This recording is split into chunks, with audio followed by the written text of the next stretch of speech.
Good evening, ladies and gentlemen. Welcome back to The Darkest Hour. Tonight is episode 47 with a guest we've been waiting to meet for a long time, TheSpudHunter. Very exciting. Let's go say hi to the guys. Payment on a What's Corvette, up, dudes? How's it going? Going on. Howdy, howdy. Howdy, howdy. I just gotta say, I've already brought this up a little bit ago, but it is so weird doing this podcast when the sun is still out and it's still like it's so work bright for you hours. guys. I know, it's weird, but we're gonna bend over backwards for our boy from down under, Mr. SpudHunter. The SpudHunter. It is a pleasure to have you here, sir. Welcome. Thanks for having me. Of course. Ni hao ma. Ni hao ma. Ni hao ma. Indeed. Yeah, what is ni hao ma? Because I was watching your latest video, and anytime you would approach anybody, you'd be like, ni hao ma, ni hao ma. Hello, how are you? In Mandarin. It's not even like a toxic thing. It's just to literally instill fear in some of the Aussie players.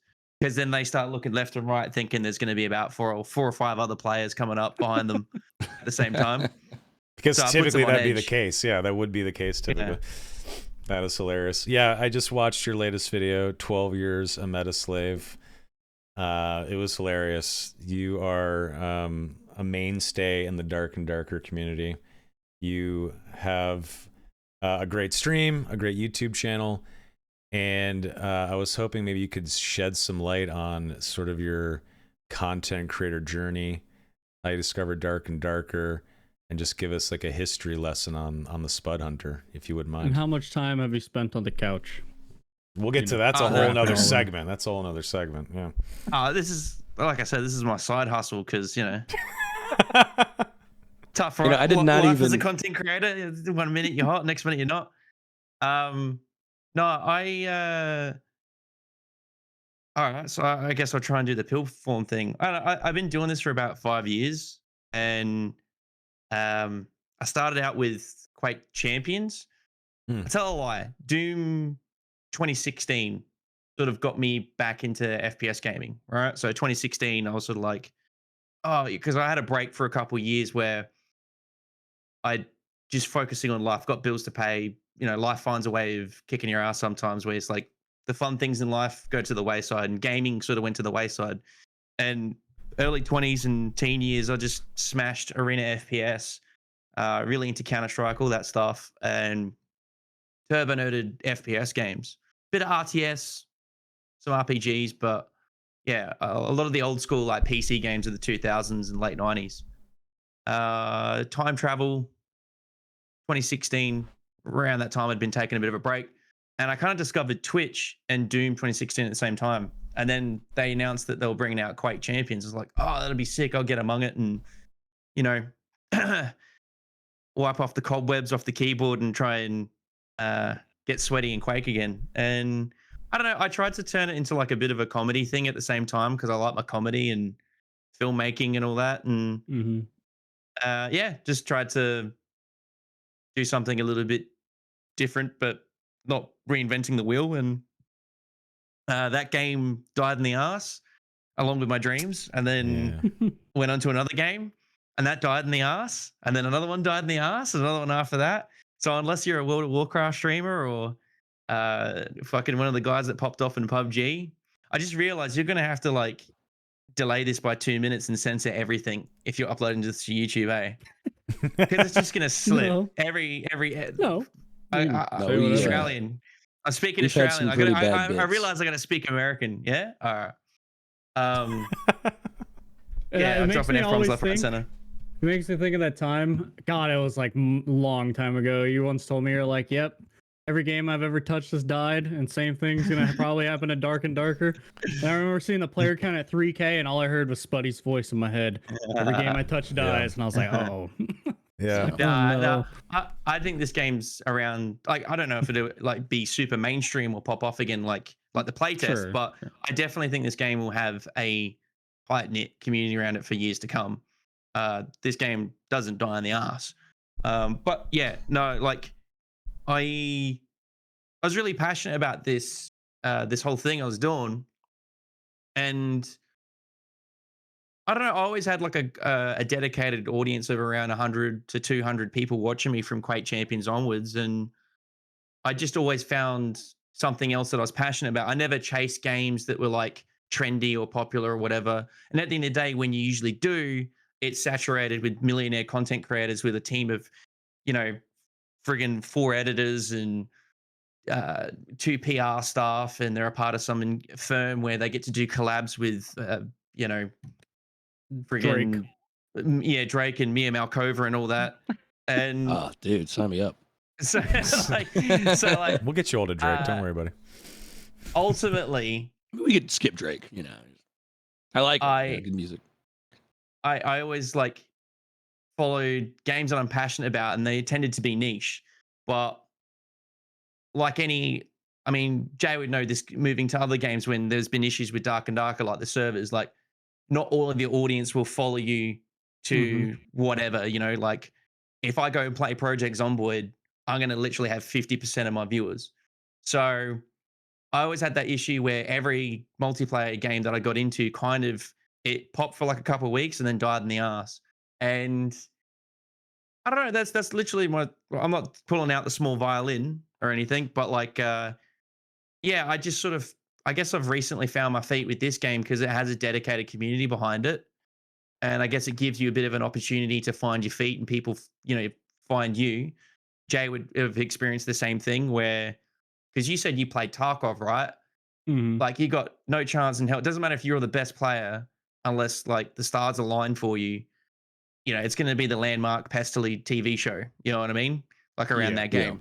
So I guess it was a case of like Jay and dudes like Repose being in first in best dressed and then bringing something to the table. Like those two lads are really fucking sweaty at the game, whether it's solo or together. Me, I don't know. I'm halfway in that department and then bringing in dick jokes and just doing my crazy, wacky editing and stuff. And that's it. That's my life story. And I don't know. Hopefully, I don't die of old age anytime soon. It's a beautiful story. Well, I mean, Yeah. all you need is a couch and a camera and, Yeah. and a Exactly. dream Big and, leather and sofa. maybe a young man hard on his Oh, you luck. need another Yeah. camera for the feed. Mm. You could pan down. we are- Yeah, you could pan down. Oh. So Spud, how old are you, if you don't mind me asking? I had to think for a second. 33. 33. Okay, so you've been doing this Yeah. for some years now. You have your sea legs. Yeah, when I turned 27, that's when I got into it. Okay, yeah, Hey, that's. I'm 27. Yeah. Hey. I was I was could 26. tell you when a thing or two. Yeah. Yeah. No, I mean that makes sense. So when did you realize that you had like a knack and a talent for editing and scene transitions and I guess on the fly solo production? Because that's one of the best parts of your stream. I'm sure you've heard that a lot.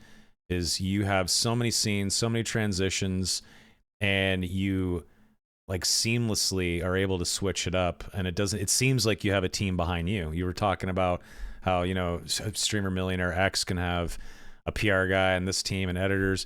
It seems like you have that same team just because of the level of production and just quality of what you're doing.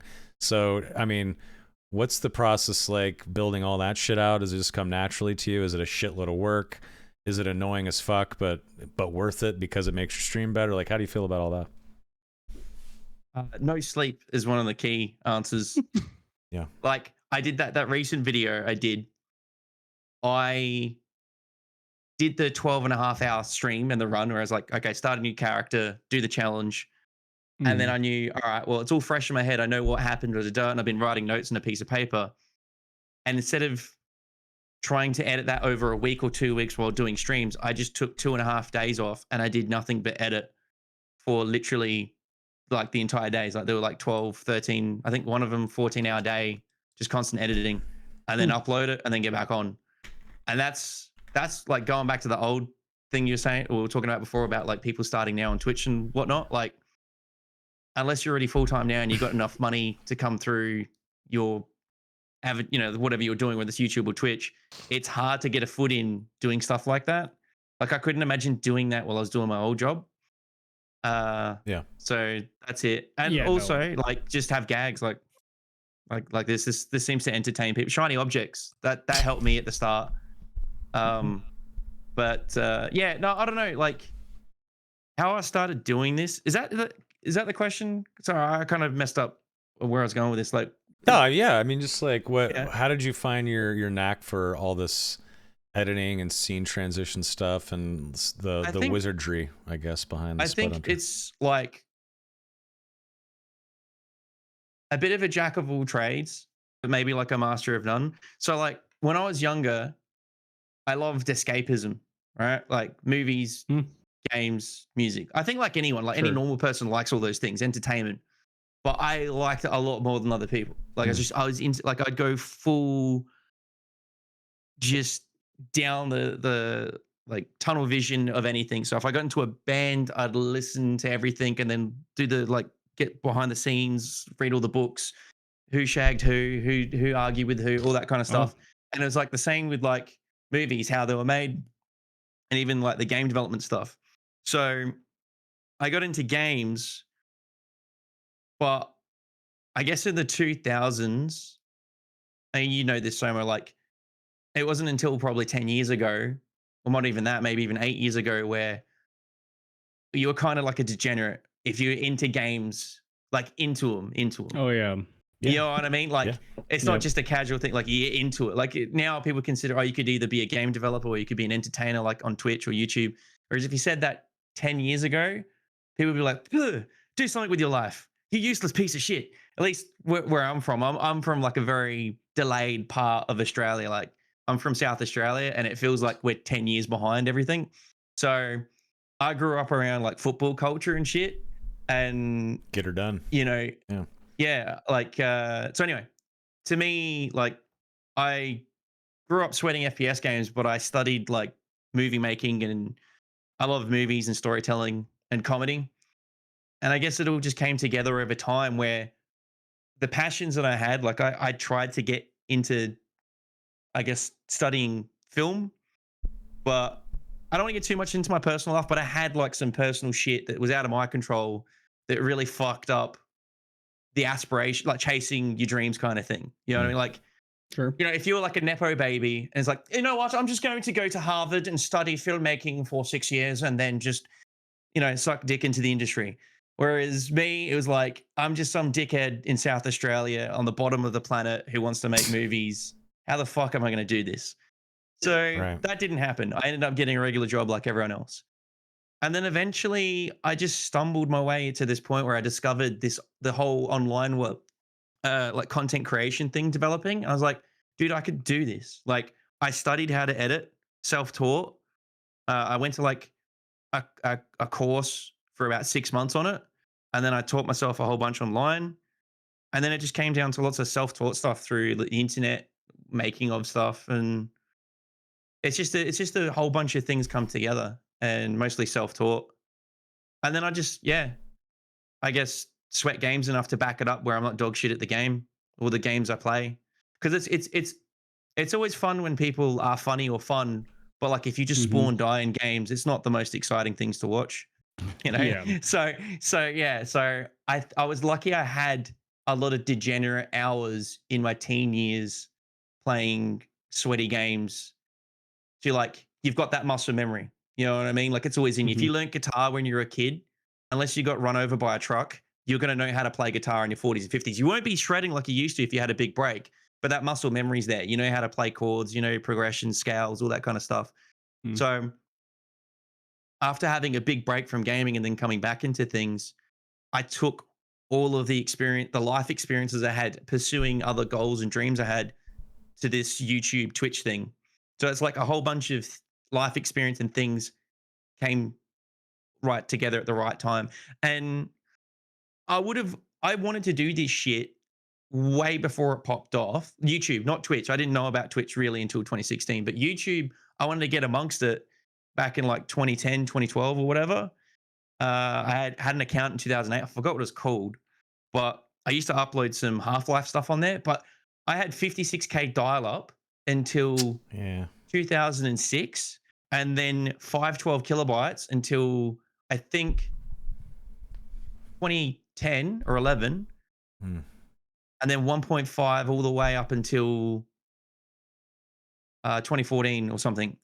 But like up until 2011 or 2012, I just had dog shit internet where I basically have to leave my computer on for days to upload some piece of shit 5-minute video at 480p. Oh, You know no. what I mean? So that's what I'm getting at. Like, that's like, as an Australian, so any Australian viewers watching your podcast, right?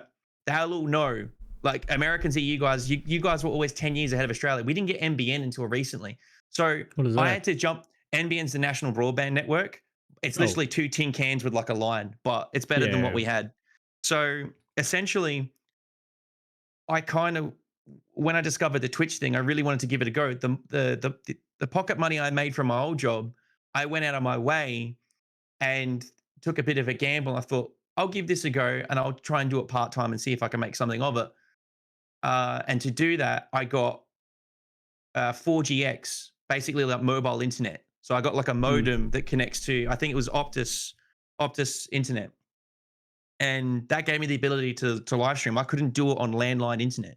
Landline internet in Australia was so dog shit up until probably 2018 or 2019. NBN didn't rock up to my house until 2019. If you look at your dates and your calendars right now, that's only 5 years ago. So I was literally in banjo territory until 5 years ago. That's crazy. Jesus, dude. I remember Yeah. talking with streamers from Australia when I worked at Twitch and all the issues they would have, like excessive profanity and some other streamers. Very famous Twitch Aussie streamer. Wait, is that a And guy named excessive profanity? Oh, Yeah, okay. he's a Oh. great streamer. But yeah, it was always the same story. Like, we have such shit internet. Like, there's nothing Twitch can even do at this point to help our streams. It is up to infrastructure. It is up to our government to like help us with the internet issues. And I felt really bad for them because you could see it in their stream that it was pixelated and kind of dog shit. Yeah, there was nothing they could do. They could have the best connection ever, you know, directly hooked up to the building in Sydney or whatever, and it was still shit. So I felt for him. But You know, I never knew that there was giant cables under the ocean, and that's how internet happened isn't that crazy? until like a month ago. I did It's not all in know the that 'cause cloud now, hey? The cloud's up in the sky. Well, I was looking, I was like, at the time I was really talking, I was like, man, if I was Australian, I would just play a different region. And then I looked up like China to AU, and it was like 350 ping. I'm like, how? Yeah. I get far. less ping. That's why I haven't tried to like do duos and stuff with you. I tried it once with Saramore, and he was a I good did sport, see but it that. was ass. It was fucking ass. Yeah. Like, it was really hard. Those And, underwater cables, they get chewed on by like sharks and shit all the time. Do you guys know that? Like, not even Didn't know kidding. What? They get And severed. submarines. That's wild. Yeah, they get Sometimes. severed.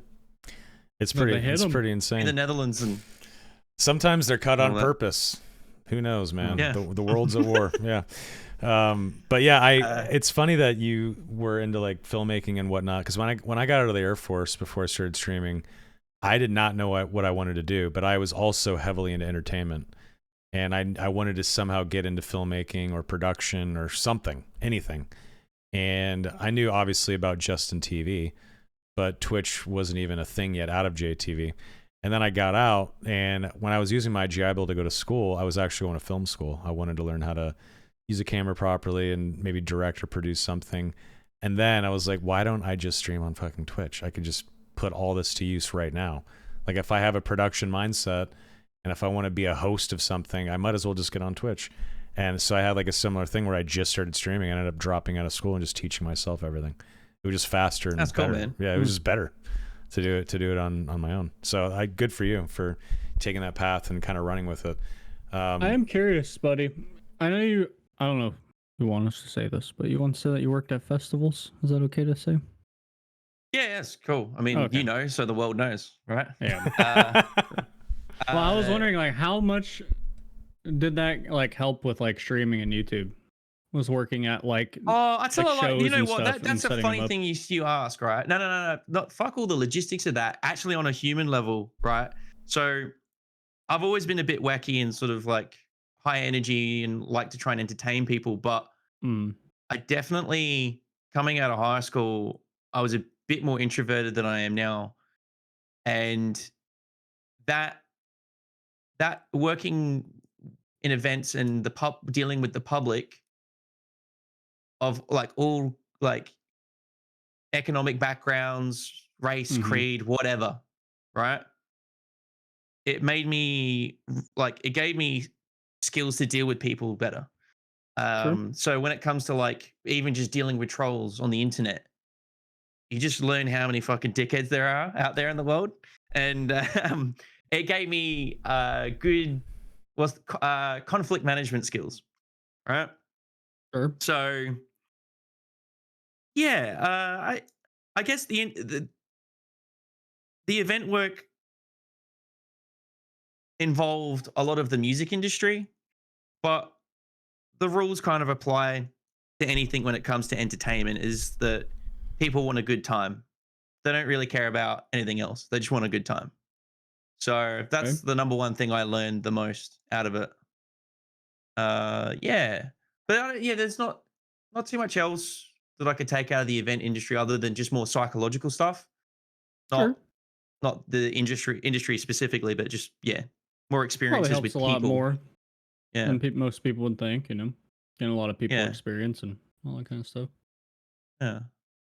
Hmm. Well, I'm glad to be out of it because it's like it's at least in Australia or where I'm from, South Australia, it's like big bursts of work for like Yeah. 3 or 4 or 5 months. Like if you think about it, summer, right? So you basically imagine, when you've done massive streams for Dark and Darker when there's big updates, right? Think of that, but like you do that for 3, 4 months just non-stop and you're fucking thrashed. And then for like 6 months after, it's tumbleweed. That's what it was like. Mhm. So that's why like I was gearing myself for a depressing life where it was like I just have no life for 4 months and then I've got to make due in 6 months. So I had to get out of it. That's how I got into this because like, well, I'll take a gamble on this over that. At least something can Sure. happen with this. Hmm. The whole online content creator thing. So, Interesting. but yeah, Or no, OnlyFans, yeah, you know? yeah, dude. Honestly, look, I like I said, I got the expertise in this industry, but like, Yeah. I don't judge people for it because it's tough out there, man. Dude, I would sell feet pics as a dude if there was a market for it. There is a I would market for literally- it. I would sell a lot Just- more than just feet pics. I would too. You know, Put I your would money drape where your grapes mouth over is. Just do it. Fucking drizzle Here's the problem with honey that, right? all over them. what? Like everybody thinks it's going to be an amazing time because you're like, all right, I'm going to make so much money. Like, show my butthole. It's whatever.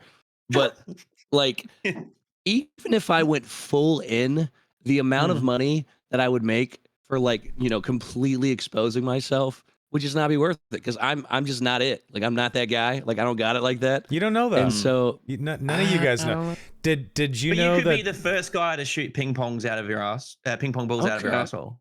No, Yeah, there's that's- guys that have done it first for sure. You'd have to maybe a cantaloupe. Shoot a cantaloupe Yeah, out. okay. Yeah, maybe be the Cantaloupe first out to of do my that. asshole. I mean, We you start guys with, like, a don't know grape? this though. I mean, can we start smaller? you didn't know there was a market for spud hunting until you threw something out there. You had to have a first video. You put out a first stream for the Spud Hunter, and then you realized you had some gold. So maybe take a pick of a ball. I don't know. Throw it out there. Yeah, You never know. I'll You take never know. some Spud Hunter notes Yeah. for my OnlyFans. Like, ni hao ma, and I just shoot a fucking lemon out my ass. Yeah, Shoot a soup dumpling out of your ass. There you go. Yeah. Fuck yeah. I love it. Beautiful. So Jeez.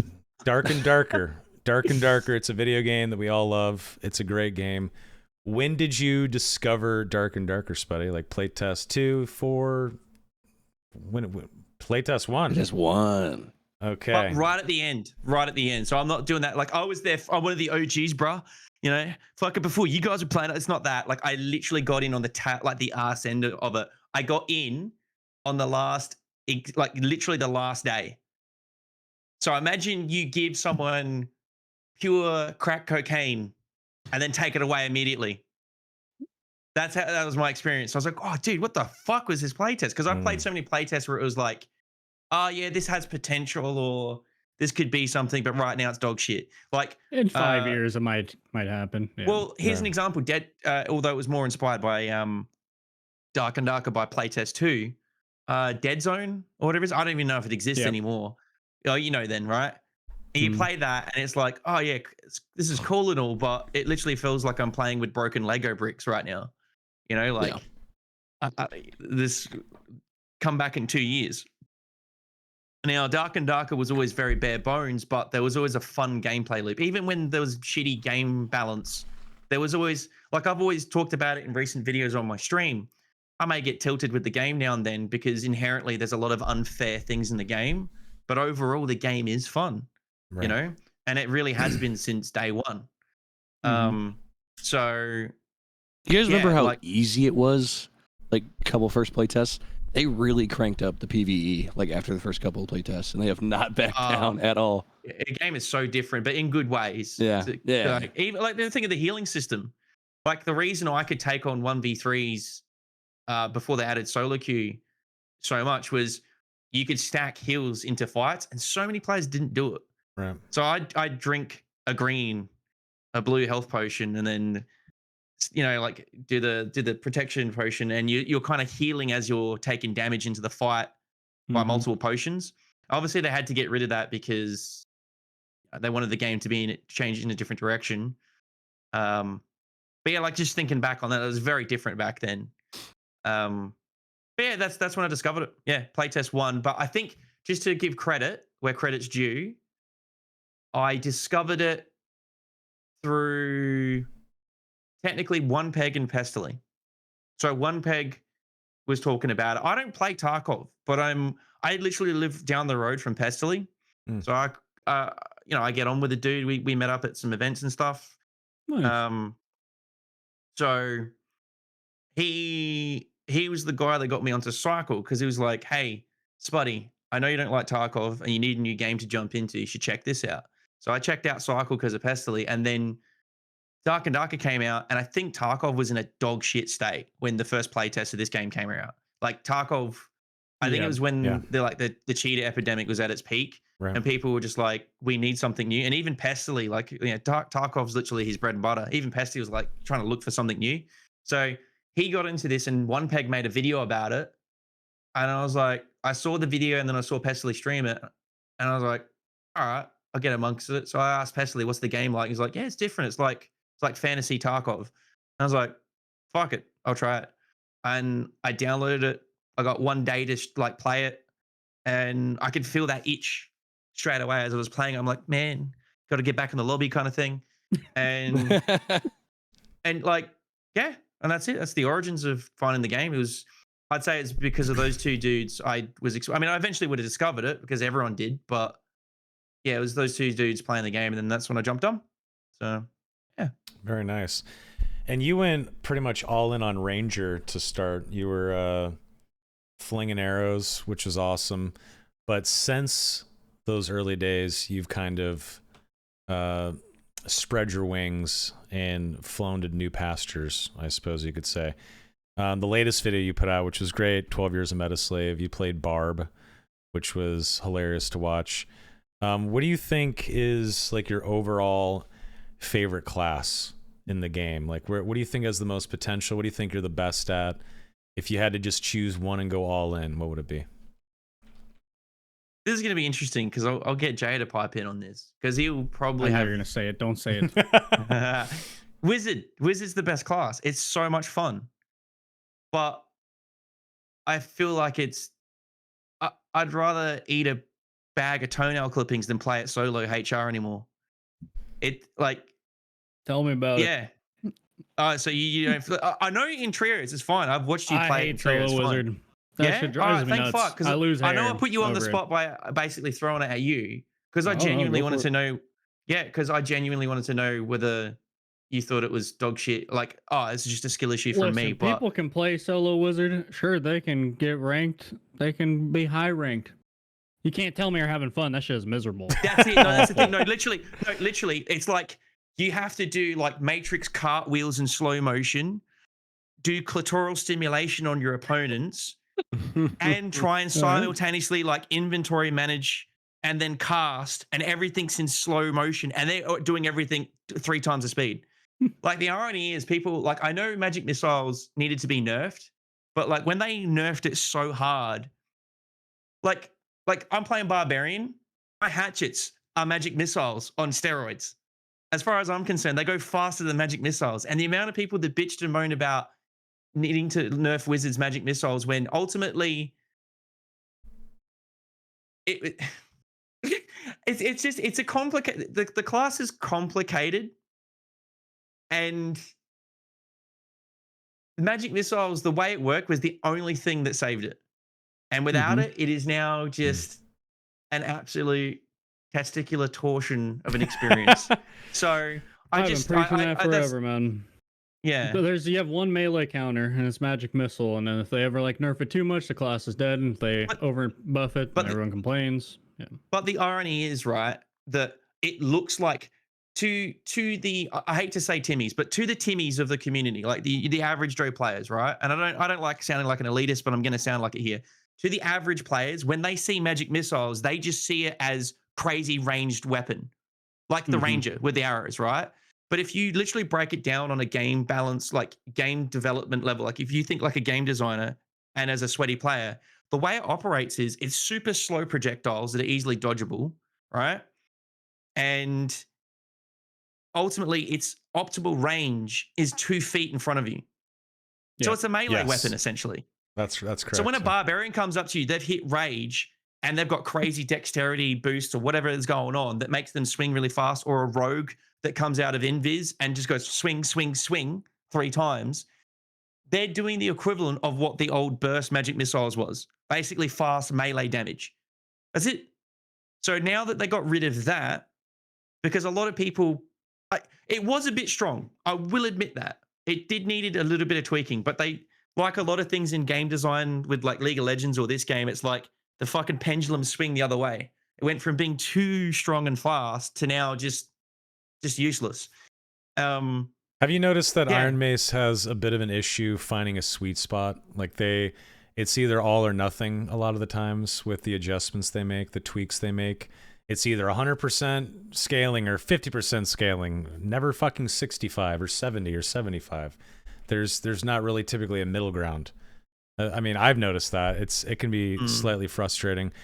We've talked about this before, but Iron Mace tends to push out too many changes that can have a domino effect in a little mini hotfix, when it might be a better idea to do just a couple of little tweaks and changes, push the hotfix, see how it plays out, and then continue making fixes as they go, instead of just a blanket of little changes and watching essentially a chaotic mess unfold because they've tweaked too many dials. Do you think that they could find a middle ground? So this game and then Cycle Frontier is a perfect example. So the developers of Cycle Frontier, they did the opposite. There was broken things in that game, and it took them 6 months to not even find a good spot, really, because they eventually just shut the servers down. But it took them 6 months to get slightly decent changes to things they did way too subtle changes on. So let's say back in the day, I'm trying to think of things because it's so long ago now, but like the armor systems, 1 minute they were super strong, the next minute they were useless because they changed the systems. Now, to adjust the issues with the armor, um, like the armor grading, they would always just go like, okay, so I forgot what the assault rifle is called, but the assault rifle was probably doing about 20 more damage than it should be, right? And on a surface level, you go, if they just brought that gun down 20 damage and this armor's up by 5 points here, the disparity between these two classes of gear would kind of feel a bit more even. But what they did over the course of months was go, recent hotfix, you read the patch notes, we changed the assault rifle to 1 damage less. And then that was it. And you're like, that's it? And it didn't really affect anything. And then the next patch, Sure. 1 more damage less. And this game, they've done big sweeping changes, and there's like whiplash for a lot of people. There is a middle ground. I do like that they do try, like SDF does try big changes and different ideas and things. Like you'd never see other developers do it. They play it way too safe. But It's they like have limit testing and getting like the ranges, figured out and stuff. So I look at them. Yeah, but they're at we a didn't point talk about now. that. Yeah. Yeah, no, I mean, I like what they've been doing, but there's some changes that have to be like like when there was issues with the rogue, like everyone was playing rogue in all the queues, right? It was miserable. That They- might be yeah, the but- worst period in Darker Darker. Yeah, it definitely. But when they did a patch to address it, they kind of completely neutered the rogue. Yeah. Like, just like, yeah. And I'll only empathize with rogues just for that. But they're lucky because they only had one patch. If you play fucking wizard or any other class, like 1 minute it's fine, the next minute you've had your legs cut off. Rogue's been pretty consistent throughout the entire experience of the journey of the game. I mean, but yeah, like that patch, that kind of worried me because I was like, oh fuck, like just don't go too big with the sweeping changes, you know?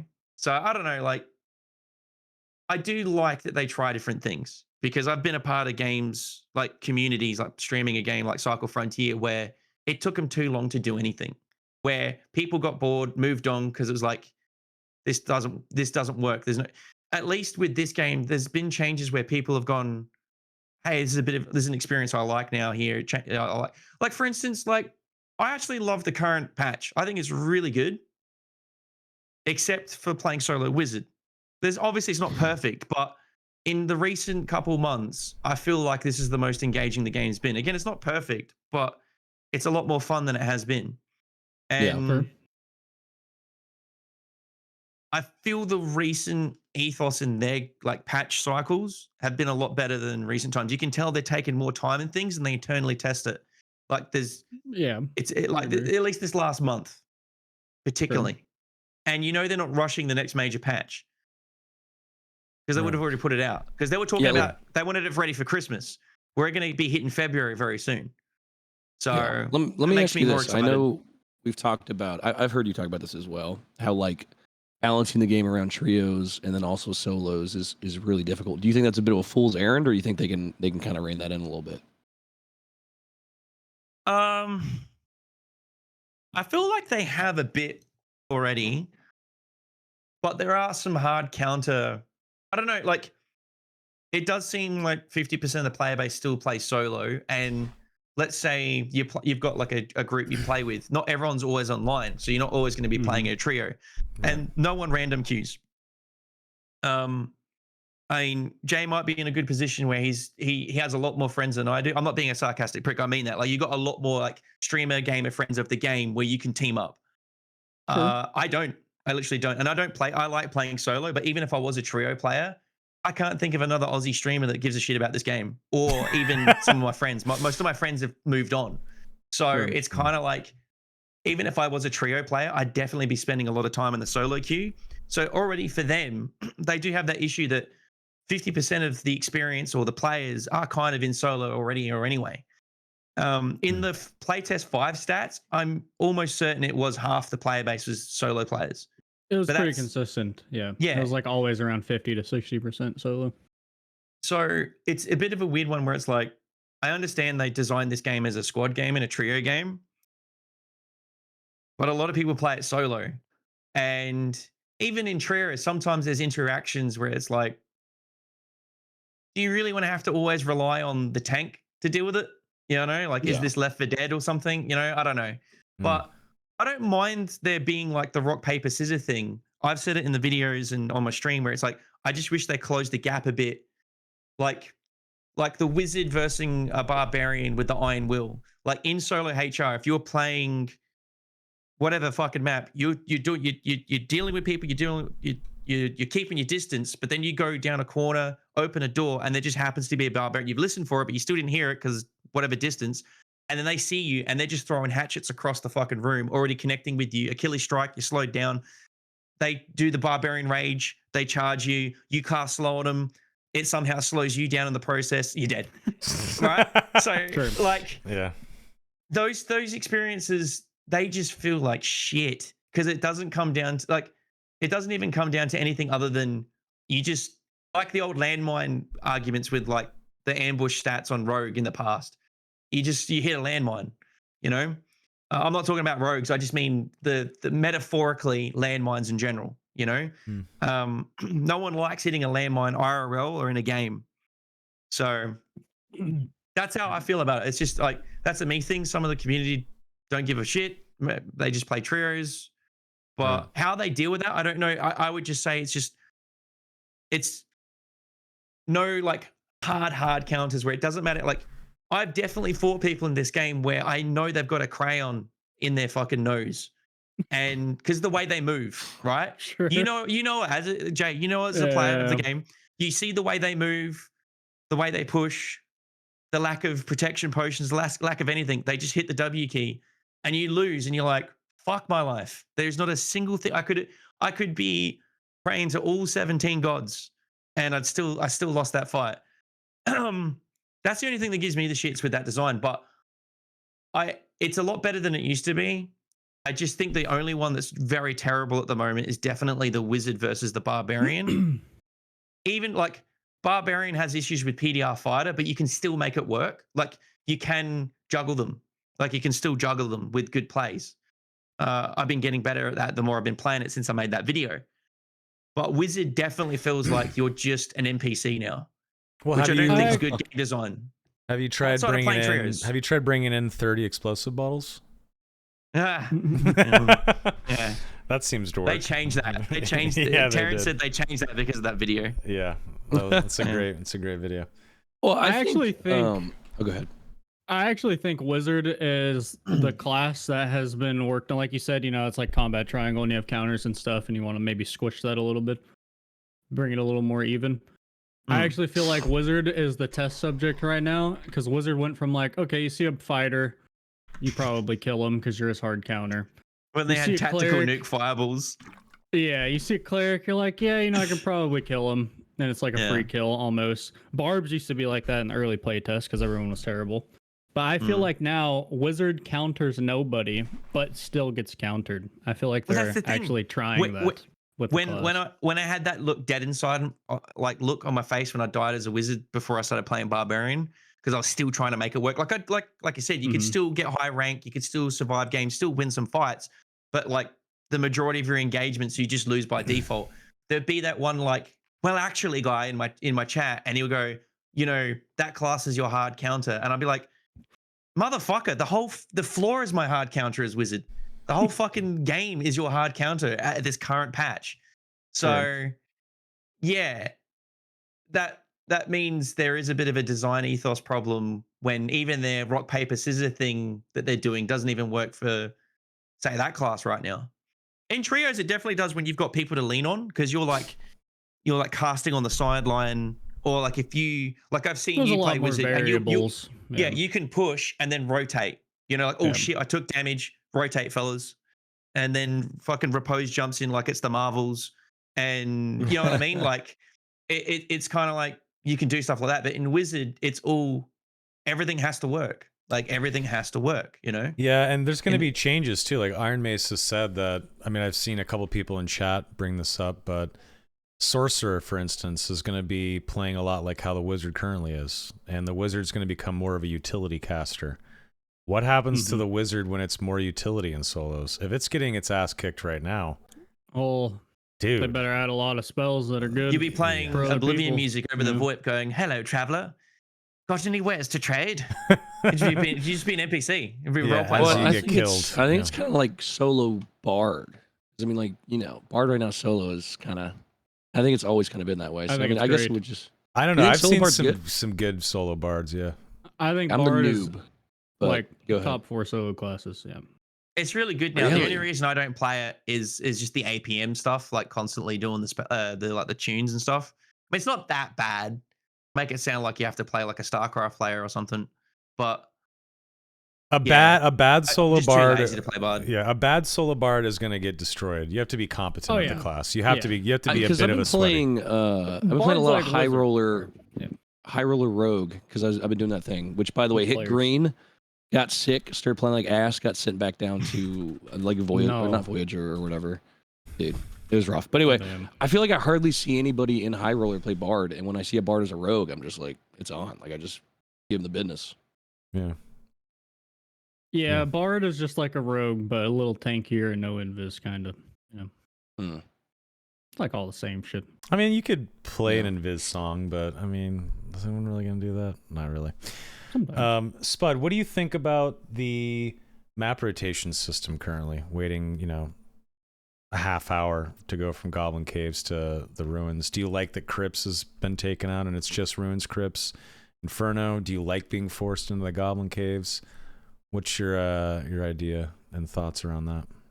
Because I personally kind of don't like it anymore. I liked it at first. I liked being forced into other maps, but now it's like, yeah. I liked Goblin Caves when it didn't feel like the intro to Saving Private Ryan and like it's on dial up. Literally, like fucking. I know they thankfully decreased the density of the goblins in the cave, but like it's still an issue where it's like, okay, you spawn in the corner, the zone's on the other side of the fucking map. If you're doing the AP grind, you've got to try and find treasure. Yeah. But that slows you down to get to survive, Right. So then you rush to the circle, but then you interact with whatever your hard counter is, and you've got to juggle that. Meanwhile, you've got fucking 4 goblin archers and bowler slingers in a tight corridor, and it's like fucking MG42, 3,000 rounds per minute, like just fucking every angle when you open up every new room. If you have to rush to the next, you know what I mean, to that to the shitty fucking zone. So yeah, it's one of the. It now feels like a very like when you're playing high roller solo. At least, again, I'm talking from that perspective. It definitely feels like a slot machine, like load in. Like okay, I'm gonna spawn this map. I could have an okay spawn, or it is literally, BDSM the experience, and then it could be who knows what happens. I lose the best in slot kit. But if you spawn on ruins, it has its issues where it does favor rangers and rogues for obvious reasons. Yeah. But for the most part, it's like you've got spawns and open areas you can deal. Like you can just quickly move out of your spawn and deal with whatever's in front of you. And there's plenty of static exits now. I don't know. I like the feel of it. I do know that they really want to do like a 3-tier system. Like they want it to feel like Diablo, where you go to that church and you go deeper and deeper and deeper, right? The original Diablo. That's kind of like that vibe they're going for with this game. I know they want to do that. I like the system. It's not perfect. There are some issues, but I do like it.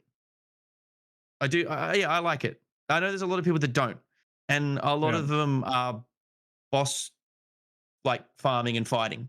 That's especially when you're good at the game and you've got a good squad, that becomes the MO for a lot of people, where it's like, all right, we're going to go hit up the warlord or whatever, or the lich. Whereas me playing solo, that's not really my thing. My thing is farming shinies and killing players. That's basically all I do. Right. Mm-hmm. Right. I don't do troll all day. I don't do lich and ghost king and all that. So that part of the game doesn't affect me. But for a lot of people, the 3-tier system slows down that process. It's like, oh, now I got to go ruins. Now we got to survive squad fights. Then we go down to crypt. Then we go to the inferno. And then finally, when we reach inferno, it isn't the lich. It's, warlord, the warlord or something. And they don't want it. They can't farm that. So I understand why you see people like going on Reddit writing fucking thesis and TED Talks about it, because the experience they had before was, we get to do that by just clicking on crypts and immediately going to inferno without all the other drama. Whereas now again, that's not my MO. It doesn't bother me. I like the experience, but yeah, that's the answer. I don't know why I drew that out so much. I like the experience. Goblin Caves is fucking testicular though. Goblin Caves. I used to love Goblin Caves, and it just feels like a fucking headache now. I can't stand it. Like, yeah. Because and not only that, all the crash, like all the lag is on that. Every time I play Goblin Caves, I'm like, shibit, and like I'll try and dodge a bowler sling or something, and it goes right for my fucking nuts. Yeah. And then you're getting chased by the zone. It's really choky. And I don't know, some of the new modules that they did with the new map aren't as intuitive. It feels more. I know there's a couple of spots that are vertical with like those underwater kind of looking areas and stuff. Mm-hmm. But it feels like it's a suicide mission going under there. So you don't really go under there much. So now the map feels very flat, and it's like all these big fucking. It's like they're big rooms, but still tight. The only big room is the one with the mage in the middle with the 4 elevators.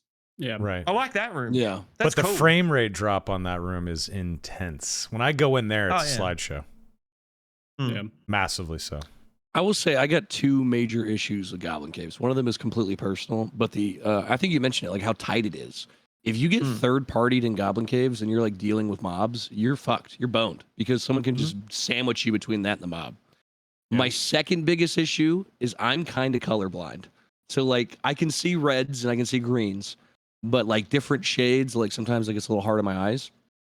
And so The whole like map is yellow. yeah, that's what I'm saying. So like if I see like a nightmare scaly or like a red scaly, like I can definitely like notice that like it's a red scaly or a nightmare scaly just from the difference like the bone color. But dude, sometimes I'll just be chilling, just like PvEing in Goblin Caves, and I'll run right into a nightmare goblin. I'm like, why did I just die? I'm like, oh wait, that guy was like fucking like grayish red, like dicks.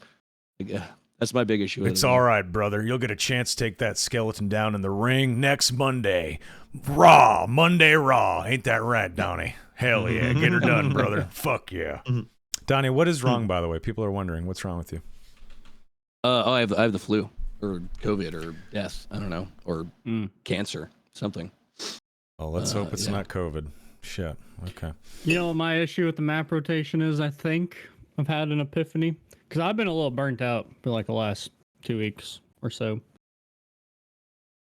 Which makes me wonder, did you get burnt out like 2 months ago, Spuddy? Because I know you're doing like 4 to 6 hour streams for quite a while. It wasn't even the game, dude. It was literally like I'd stream for like 8-10 hours, play the game, and you have to put this like I said, like the entertainment rules, like I learned from doing event work. It's like you got to put on the clown face, like even if you're having a bad time, right? You got to try and be positive. And it was starting to bleed into like the negative energy I was getting in the game was starting to bleed into like me as a person. Like I was getting a bit fucking frustrated. Right. And it wasn't just like game balance stuff. Cause again, you like the thing I complained about in that video, like 2 months ago or whatever it was, like the landmine meta stuff. I think it's more like 3 months ago now. That shit was fucking annoying. Like solo wizard life. But I was starting to like playing the OCE server, the Sydney server in Australia, with the problems that like I've been very vocal about, and you guys were all aware of. Like I'd go to bed after stream, and I would literally I would hear Mandarin like shouting at me from a distance, right? And then I'd wake up like, and I knew that was a problem when I was starting to have like panic attacks where like I'm getting teamed in my dreams. Like I'm literally getting RM teamers in my fucking sleep. That's why I was so fucking angry and frustrated. And it bled in. I couldn't hide it. It was really difficult. And it's still an issue on the server, but they have, to the credit of the developers, they have put some more measures and things that do help with it. And I don't. In that video, the video game mafia video, it explains everything. So someone who's not really aware of it, they could just think, "Oh, this guy really hates people from a certain region." It's like, no, just the RMT groups from that region. That's it. I'm not xenophobic. I don't hate anyone, but the OCE server has always been a big target of it. Even the South Korean server, because it's all next door. So Japan, Australia, South Korea, we deal with it with the worst. And if you look at the history of PUBG, H1Z1, when they had cheating epidemics, same shit, same story. It's always the same story. But it was really bad like 2 months ago. So if anyone's always like, oh, that guy's just, he looks like he wants to die. Why is he streaming? It's like, I'm playing, I want to make content and play this game I love, but there's cheating cunts everywhere. Spuddy, it's one of those things where it's like you can't hide it. You know what I mean? Like it's imagine you go to your job, you go to the office, and someone's taken a steaming pile of shit on the desk. You have to wipe it down every day, and that's what it was like trying to play on the server. And it happens now and then, but it's not as bad. It's I know definitely a couple of changed. Things that yeah, it's changed a bit. Yeah. Spuddy, is Ni Hao Ma in the room with you right now? Are they on the? Are you trying to trigger the PTSD? Is it behind you on the couch right now? It's okay. Look, not to take their side on this, because obviously they're cheating and exploiting the game. But can you imagine how much fun it must be as like a Chinese person to log on and just be like, "Ni hao ma," and you start talking Chinese to each other. You just know immediately you're on the same team, and you guys just go fuck up some like Australian guys. Just like, "Oh, mate, you want to play a fucking game?" You guys just here's whack them in the gut. in my defense, because I haven't I haven't got the comments up or whatever, right? But like if people are going, oh wow, this guy really hates people from that region, it's not that. But I would like to present this to the world, right? And I didn't say this in my video game mafia video, but right, imagine this, because all three of you are Americans, right? No Canadians here. Everyone's American. Yeah. Mm-hmm. Yeah. All right. There's nothing wrong with Canadians. Before now, the Canadians are like, fuck this guy. All right. So essentially, right, people could go, oh, the stuff the issue I have with like the RM teamer groups, it could seem very xenophobic just talking about one country where a lot of those groups operate, right? Yeah. But I would argue, imagine if you're playing on US West server of this game, and constantly there's a whole bunch of Australian players coming over on 250 ping, 300 ping, and we all keep hitting that server, and we're on Discord, and some of us aren't. It's just that we just know we hit that server to do the RMT stuff, gold farming, or like grouping together in mass groups. And we keep going, oh, like some of us use local VoIP and go, hey, g'day, mate, how you fucking going? And like, hey, fucking dog, can fucking, yeah, right. And then we keep just targeting American players and only American players, right? Right? Yeah. Okay. Would that not seem racist in the reverse way, where we just exclusively go around as Australians killing American players on the American servers and only Americans in mass groups on the solo queue? Do you know what I mean? Yeah. No, I think everybody agrees. That's with why. you. That's why I Yeah. never, Targeting I never any understood group. it, where it's like, Yeah. Of course. But I'm saying right me now, and the lads are literally just targeting like, fuck, like you're not a part of the same club. Fuck you guys. Yeah. And we just kill I'm you saying and right then now, sell your though, shit. you guys would not catch me. I'd just be like, fucking Crocky, Steve Irwin. Like, you guys, I'd be good. Like, Australians wouldn't get Yeah, me. because you blended in. You've been watching the movies. You blended in. This is exactly That's what I why mean. Got a knife, Spuddy this is a knows knife. Mandarin. Yeah. Donnie has brought up everything about Australia that he knows in the last 30 seconds. All he has left is Foster's, which isn't even really a beer that Aussies drink. And then he's done. That's all his knowledge base of Australia, just to let you know. Yeah. But no, I mean, I think you got a point. I mean, look, let's be real. I mean, a lot of cheaters in gaming communities come from like Eastern countries, like China, Korea, all that stuff. When you get killed in Tarkov by somebody sus, a lot of times it's like some Mandarin name. You're like, you motherfucker. Like, it's the culture over there. I think cheats are much more just available, and people are much more okay with it. There's Westerners, there's Aussies and American kids, adults that cheat. Like, there's losers here. The real, like, when you play the like the OCE server and experience some of the things I've experienced, and anyone who's played like the battle royales and stuff like that, or mainly games where there's actual like RMT, like Tarkov and stuff, right? Yeah. The thing is, that's why I called it the video game mafia, because the groups I'm talking about, they're the ones that are even more, what's the word? Like, for lack of a better word, cancerous to a multiplayer game's like survival and longevity, because it creates, well, look at Tarkov. Like, a lot of people fear playing that because it's like, oh, I'm about to get cheated on, right? Yeah. And there's a lot of RMT in that game. That's not just cheaters where they've got like tiny dicks, right? They're playing as a business. And that's what I'm talking about in that video, where it's like, it's uncovering that it's actually a business. Like, it's not, these people are just cheating because fuck it. They're cheating because it's literally a business. And some of it is connected to illegal activity. Like, they'll sell hacks for like actual piracy, Microsoft shit products, whatever. It's a part of the digital underworld. And I forgot the guy's name, but he did a lecture literally 15 years ago talking about the World of Warcraft gold farming scene. And it was, let me interrupt you here. I had a guy in TBC who was Vietnamese, didn't speak a lick of English. The best guy in our guild, fantastic guy, but was a gold farmer who did it as a job, and he just hand you out stuff all the time. And one of our best players, but he was over just farming those God, what are they called in TBC? The elementals all day, every day. The primals and stuff. Yeah. It's a thing. And like, especially lower income countries, like they, a lot of them do it as for a job, just like playing video games. I mean, And of you guys course. play RuneScape when Venezuela's RuneScape. economy crashed, and then boom, next day there's like 1,000 green dragon bots because they're making 1,000x the minimum wage in Venezuela, selling RuneScape gold. Of botting course. it, I mean, when doing your nothing, option yeah. is like hang out online and, you know, farm pixels for money, or go to this mine or factory where people like lose a hand occasionally, or, you know, Yep. like, what are you going to pick? Like, do you want to be around your kids more? Do you want to be like on an assembly line? Like, you have to make these decisions. And can you really be upset at someone that wants to make a living mining and selling gold in a fucking fake world? Yeah. I empathize with them, right? Like I Sure. empathize with them because like Yeah. it's a good prospect, but I also want to play my game. So fuck them.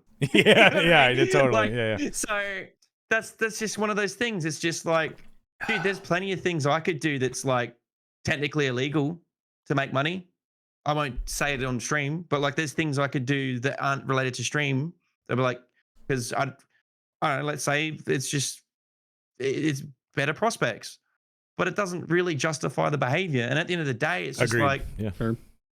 I get it. Like it is really good money for them. And I'm happy for them, but yeah, fuck Yeah. you. You're ruining my game. Yeah, of course. yeah, I get it. like it's just, where do you draw the line on the ethics of it? Because it's like, you know, I could be born in a low income area, drug fuck parents, all that kind of the usual story, but that doesn't give me the card, the green card, the freebie card to then go into like, you know, jumping people's backyards and stealing their fucking lawnmowers and shit. You know what I mean? Well, I mean, Spuddy, you just got access to real internet like 5 years ago, so you didn't have the best bringing up, right? Let's be real here.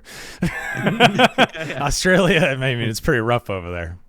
Spud 5 years ago, just out stealing catalytic converters, just cutting copper wire. Oh, poor Spuddy. Yeah, do some MacGyver shit. Yeah.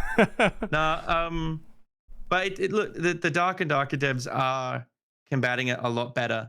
Like when I made that video, the game was unplayable, and I'd probably just seem like a whingy bitch because it came off the back of me talking about the landmine stuff, and I don't like talking about balance stuff as much anymore. Like it was just two things that concerned me the most, was like the landmine stuff, and then obviously the RMT stuff. And it was really, really bad. Like if you watch that video, you could see how bad it was. Like I wasn't fabricating it. Like I would kill a guy that was like Jing 1345789, and I'd be like, all right. I'd start watching. I'd hit the clock and I'd be like, all right, let's watch. And you see it in the video. All of a sudden, footsteps on the right, footsteps on the left. They're on Discord going, dude, I just got killed at this spawn. He's got this gear. Come. And all of a sudden, it's literally, I'm doing kung fu with like 3 dudes at the same time in the solo queue. And it was every game, right? So it's hilarious. Though. The reason I had to get vocal about it, because it happened to Cycle Frontier and it fucking killed the game in my region. People don't come back. If all you do is experience cock and bull torture in a game that's supposed to entertain you or be fun or engaging, your brain, like in the jungle, goes, oh, hot, dangerous, don't touch. Fuck this game. It's shit. And that's what people were doing. I had friends that loved the game. They didn't want to play it anymore because it was turning into Cycle Frontier. So I was quickly like, I got to make a video that's like a documentary to like really expose this, so people didn't go, oh, he's just some xenophobic dude. It's like, dude, it's right there. There's literally 4 dudes shouting Mandarin at me, going, say, go fuck yourself, right? To me, right? We've groups. seen like, the footage. We've seen it. Yeah. So, yeah, but it's a lot better. Yeah. But they need to stay on top of it, because if they release the game on Steam, there'll be another wave of it, because there's the economy there for it. It's like, oh, this game now has 30,000, 40,000 concurrent players on Steam. Quick, boys, round them up. Let's get on the Discord. Let's go. And then back to just like, and it'll be really bad. And again, OCE's first, and then it goes to US West. It happens in every game. Rally every Red game Army. where this shit, like there's RMT, money involved. Rallying the Red Army for sure. Yeah. Okay. So go ahead, Nan. Let me say this. I know this is, all pain and misery for you, but for all of us watching the videos and like just keeping up with it, highly fucking entertaining. Watching you just deal with the Red Army coming after you, dude. And the great rants. content. The rants, I mean, they're hilarious. They're so funny to watch. So obviously there's a content patch coming out. Hopefully the end of this month, probably in February. We're not totally sure when it's going to come, but it is this patch, it is coming with a new map. The ice caves is what they're calling them, but it's ice mountain in general. It's the ice caves, the ice village, and the ice abyss. Are you excited about? Obviously, you're probably excited about a new map, but what do you think about the potential changes that are going to No come? zone. Like, yeah, no Dark Swarm, which I am so excited about. I fucking hate the Dark Swarm. I think it ruins the game personally. Oh. But what do you think about that? I'm keen to. I'm keen to see the experiment. Yeah. I want to see how it plays out. I don't hate the zone, but it does serve a purpose. It creates urgency in the games, but it also forces fights you don't want to engage. Like, again, the hard counter shit. You know, like you go, oh, there's a barbarian around there. I need to fuck off this way. But I'm about to walk into the fucking ocean, right? I've It's got two also what you options. said Walk into earlier, the- though, too. Like, Yeah. you spawn into the Goblin Cave. Sorry to interrupt, but you spawn in with your Sunday best into the Goblin Cave, solo HR, and you see in the minimap, the edge of the circle is on the far side of the room that you're in, and you got a bad spawn. And it's just a bunch of fucking death beetles and a bunch of goblins with bolas, and it's fucking 5 frames per second in that room, and you have to carve your way out or start taking damage and bullshit from the Dark Swarm. And now you're in a rush. You don't even really get to play the game. You're just trying to survive getting to a place that's in the zone.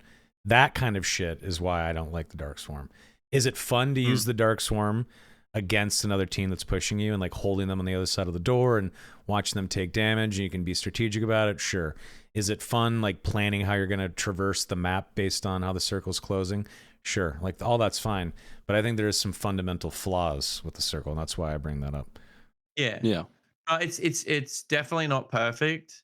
I know that a lot of the appeal in the playtests was because there was like, oh, dude, this is like a battle royale meets extraction shooters, and it brought in a lot of like, because the game was free and it didn't have the lawsuit issue and it was on Steam. There's a lot of people coming in going, fuck yeah, man, like this is fucking cool battle royale with like, you know, that kind of shit, like with looter shooter stuff. The game, I do. They say they have a vision, but I do know there's like a bit of an identity crisis with the zone thing. It does feel like yeah. it's not 100% like it's something they threw at the wall and it did work, but it's like parts of it doesn't. Like you said, it's not 100%. So like I know it creates a sense of urgency. I was playing some games the other night and I was thinking in the back of my head, like going, oh, you know, if this didn't have a zone, I could just sit here and camp this. Whereas with the zone, I'm forced to keep engaging with the evolving experience. Like it keeps moving, the train doesn't stop. And that gives you like an adrenaline. You go, oh, go, go, go, go, go. Maximize AP, grab that, open that chest, purple item. Okay, keep that. Now over here, oh, I got to avoid that because I won't have time to do that, but I can do this, quick, go over there. And you're constantly thinking. Whereas if you take out the zone and you put like a 25-minute timer on the map, like Tarkov or something, you could just go, I'm going to go to this like red static exit or the blue static exit. I'll wait here for 10 minutes, put camo on, face paint, thermal vision scope in a bush. You were Yeah, sitting fair perfectly enough. on the desk. Yeah, you backed that ass right into that Well, camera. that's It's a not the great first shot. time he's put it on the desk. No, I mean I totally hear you. Like you're waiting for someone to hit that static Guys, exit. quiet, quiet. He hears footsteps. Quiet, quiet, quiet. Okay. Let the man work. Let the man work. Ni hao ma. Ni hao ma. Oh, they're coming for you, Spud. They hear your footsteps. They're all around you. But I'm not saying it's only going to turn into camping and campers, but that would then be that side effect of removing it. Well, what the zone maybe, does- yeah. maybe. I mean, so obviously in Tarkov right now, you are in a map for, let's just call it 45 minutes. And then when that 45-minute timer is up, you just die. The raid ends, right? I think in the ice caves, if you like freeze to death 40 minutes in or however long it's going to be and you die, fine. But one of the best things about Dark and Darker is the portal system. Reds and blues can pop up in random areas. Obviously, they start to pop up within the circle, but I think what could be exciting about this ice cave map with no circle is it spreads the area of where those reds and blues can pop up. So you're still having to go explore. Yeah, there's going to be statics, sure. There's a static in almost every map, right? But there's still going to be the random chance of running into a portal or not. You're still going to have to run around and explore. And yes, there are going to be some people that camp statics, but I discovered that happening already in the game, and there's a dark swarm. People will wait by a couple of the static exits in the goblin caves. Sometimes they'll throw down a campfire and just sit there in front of a fire waiting for someone to come running through that has, you know, a tenth of their health left, full bags, counting on that static exit to be there so they can get out with their shit. And then sometimes I've seen a guy sitting next to a fire, sitting in the dark swarm, just healing up, waiting for that guy to be running. And then at the last second, if no one comes, they'll take it themselves. So it's already a thing. And I think that as long as there's still random portals popping up in the ice caves at random spots, so you have to continue to explore, even if there is a static or two, sure. But the making it so that players still have to run around and explore to escape will combat against that a little bit. Of course, you're always going to have X-Trap campers. That's just a part of it, right? I always thought that an experiment before they were doing the ice map, an interesting experiment would have been basically the game is the same as it is now. Like imagine the ruins map where you've got like a couple blue static exits, the red static exit, right? Shit like that, right? That can be camped and does actually happen in the game as it is. But you have the circle operate exactly the way it is, and the portals get pushed to a zone, but there is no pain sector, there's no scarabs or whatever the flying beetles are or whatever. It's just a circle that moves with the you know the portals popping up to the target location. So it still forces people to move. It still forces some movement unless you go for the statics. But you could like hang in a corner of the map, do certain things, and go for objectives. Some objectives are a bitch to do, like the quest stuff, because you got like your 1 in 4 chance spawning in a non-shit zone for it. I don't know.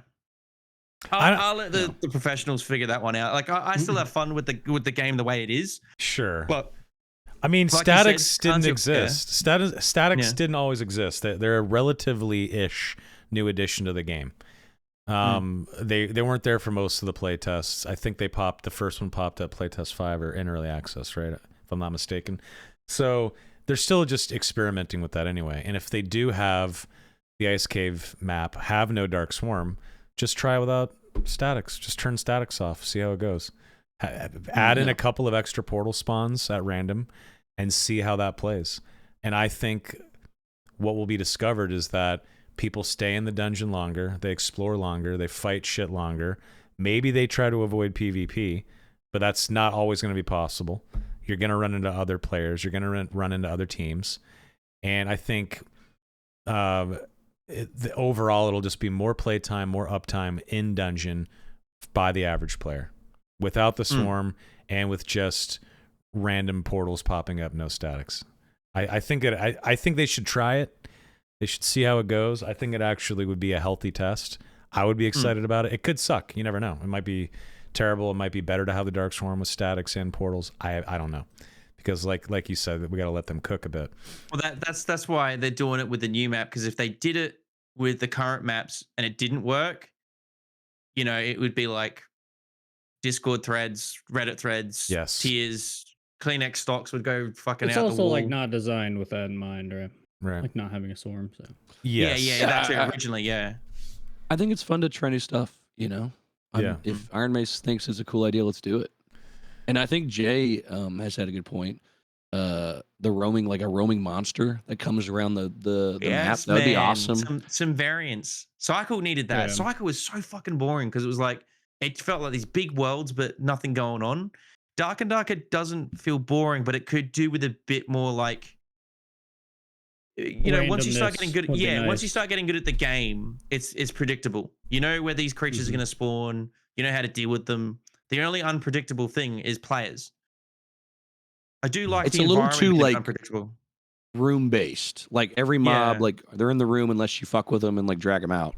It'd be cool if there were like mobs that like kind of just completely like bended that formula. That'd be fun. But I could see them doing a very primitive roaming boss of some kind. But then what would the door situation be like? Because don't locking know. rooms locked down with doors is a very integral part of the game. If you had something busting down doors, I didn't. Yeah, What just if, random I thoughts. mean, That's what happens when you people know, start thinking random ideas. Well, what it's an about ice humanoid cave. Like, why do we bosses? have to have doors? You know, Yeah, Yeah, try I new mean stuff.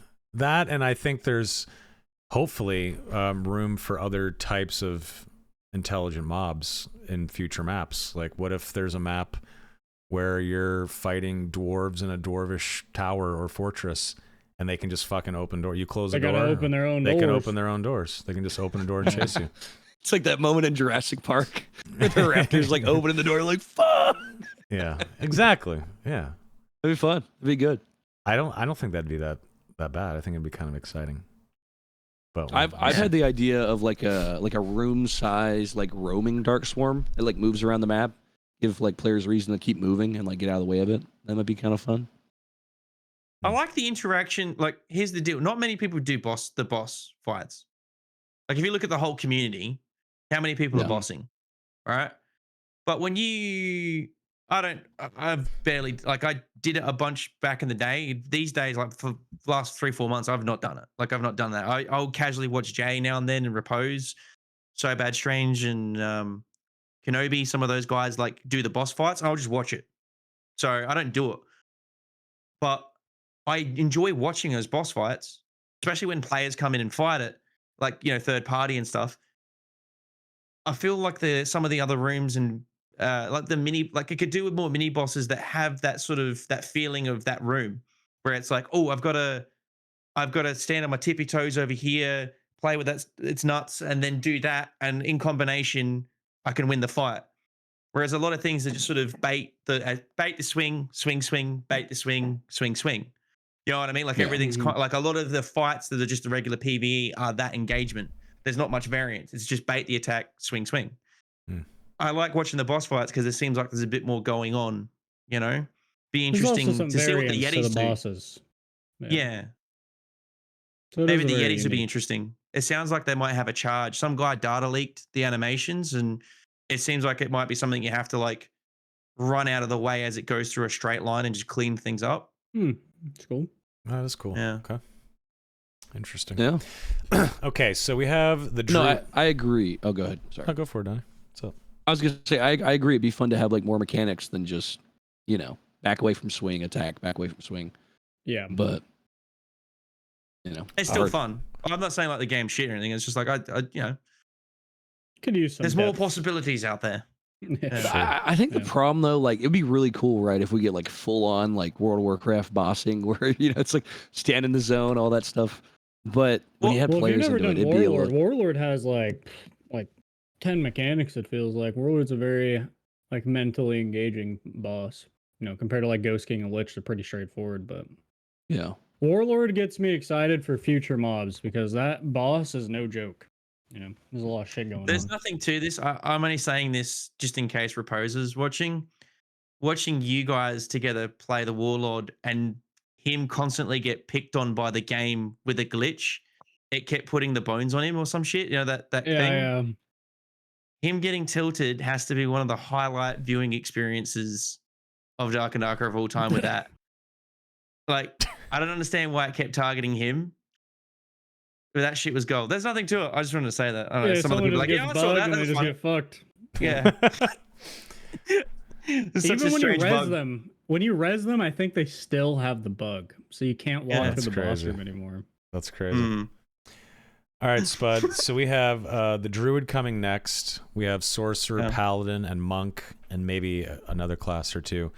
Out of the classes that are still to come, which class are you most excited about? Oh man, I got such a cynical take on this. Okay. Do you Oh, want God. like do you want the PR like I love everything, everything's dandy, or do you want No. do you want the real thing, man? You want the real gritty answer? I went I'll stop being Spuddy Meow on a bot Suddy take. on a soapbox, No. ranting about whatever. That's the version I want. I do like new classes, but if you look at history, every time they've added a new class, it literally takes like a month and a half for them to like make it unfuck the game. Every time. Yeah. So I'm looking forward to like when it's cool, when Druid's awesome, but I know at some level it's going to be taint for like some other like 5 other classes. It's going to like just like hard counter everything and just like wheat before the sickle, parting the oceans. You know, like when Barbarian came in, like the Doomslayer playing fucking BFG division in every trio comp. Yeah. When Warlock was a bit useless when it first came out, if I remember correctly, wasn't it? Was it a bit too underwhelming? Yeah, I Yeah. mean It was both. okay, it wasn't like- good. Both Bard and Locke were slightly underwhelming, and then they both got Yeah. juiced up, and then they kicked ass. Yeah. Bard kind But- of stayed kicking ass in the right hands. Yeah. But ultimately, they always introduce a lot of problems. So I hope they've really play test the crap out of the Druid in the studio to make it a bit more. It doesn't just fuck up everything. It's like, yeah, there'll be some balance issues, pros and cons, but it's not like, oh, this game is just Druid the game for 2 months. It's not So Bard that's what I'm- 2.0. Yeah. Or it's just Yeah. hands down the best class. forever. Yeah. Yeah. So I'm hoping it's not that. Otherwise, I'm really keen. Just please don't make it like the Bard chapter of the game again, where it was like you couldn't even go past the Reddit or like the Discord without it just being in every conversation too. And it did suck for the. I don't play trios, but it did suck. The viewing experience of the game sucked for like 2 months, where it was like you had a Bard in your team, or it was GG. It had to Yep. be That's right. Bard wizard buffing, right? Or Bard Well, cleric. it was just like you just start hearing Buffle. drums getting beat on, and then you know you're about Yeah. 4 seconds from all 3 instantly dying from across the map. It's just like, yeah, it's awful. It's terrible. Yeah. Yeah, it was BBW and the BBC. Those are the Yeah. those are the two dicks that were slamming everyone in the dungeons. It's true. Okay, so we've been going for an hour and 21 minutes. Why don't we slide into Q&A? I know there is a lot. By the way, I'm so stupid. I didn't even hit start stream on OBS. I only hit start recording. So it's only your chat, All right. Jay. I know I fucked up. So it's only Jay's chat. Well, odd. I realized that I had not hit the start streaming button about 20 minutes into the podcast. So I was like, shit, Oh my let's God. just fucking forget about the stream. So my bad. But it's totally fine as long as I have the recording. It doesn't matter. So let's slide over to the Q&A portion of I got this first episode. question. Drop it on us. I was gonna say earlier, I felt that I was getting a little burnt out because I think the last patch was terrible. You know, where it's like Goblin Caves, Ruins, Crypts, and Yeah. then this patch is it's a lot better. I would say, like a little bit more enjoyable with the Ruins. I thought it was gonna be terrible, but after playing it, it's pretty good. But I think what's killing me was that bad patch. But now it's the whole like there's action for like 10 minutes a match. And then for the next 30 minutes, Yeah. there's nothing that happens except PvE and bossing. I So know, for I know me, what it's you're like gonna say. 10 minutes, I'm engaged, and for 30 minutes, I'm tuned out. And I think that's Should there actually be more killing me. incentive for PvP? No. It's should they merge lobbies? I guess I think they have to. I think if they're going to plan on rolling this system, they have to merge but Crypts the lack lobbies of- at least. I agree, because like once you get to Crypts, it's like you just coast. Maybe Yeah. they don't merge Inferno or something. You know what I mean? Yes, Um, yes, I agree. But there is another issue I've noticed, because I read a lot of the Reddit and the Discord because I like staying in Uh-oh. tune. I don't I'm so agree. sorry. No, yeah, I know it's bad for the mental health. Like I literally like, especially when if you read your own name and people are saying shit you never said. All the but, time, like, which is crazy. yeah, by the way. Yeah. Actually, crazy. Like No, what- I literally. yeah, Yeah, this is the first actually subreddit crazy. I've ever paid attention to. And like for like a month, like every other day, there'd be some new posts, or I just like, Jay did this thing and he said this, Right. and I'm like, I've Dude, never I'm said gonna- that in my life. I'm These gonna- people are just mentally ill. They just make this shit up, and it blows my mind. It's like Yeah. this is how you were born, one of Yeah, I'm 7 listening. billion, and you're a schizo. Oh my god, dude, it blows my mind. Like Jesus, what a sad existence. I really don't get it. Yeah. this isn't me just shitting on people commenting or thinking I'm better than people. I think I'm pathetic, so I don't think I'm better than people. But this guy hurt my head. So my recent video I made, right?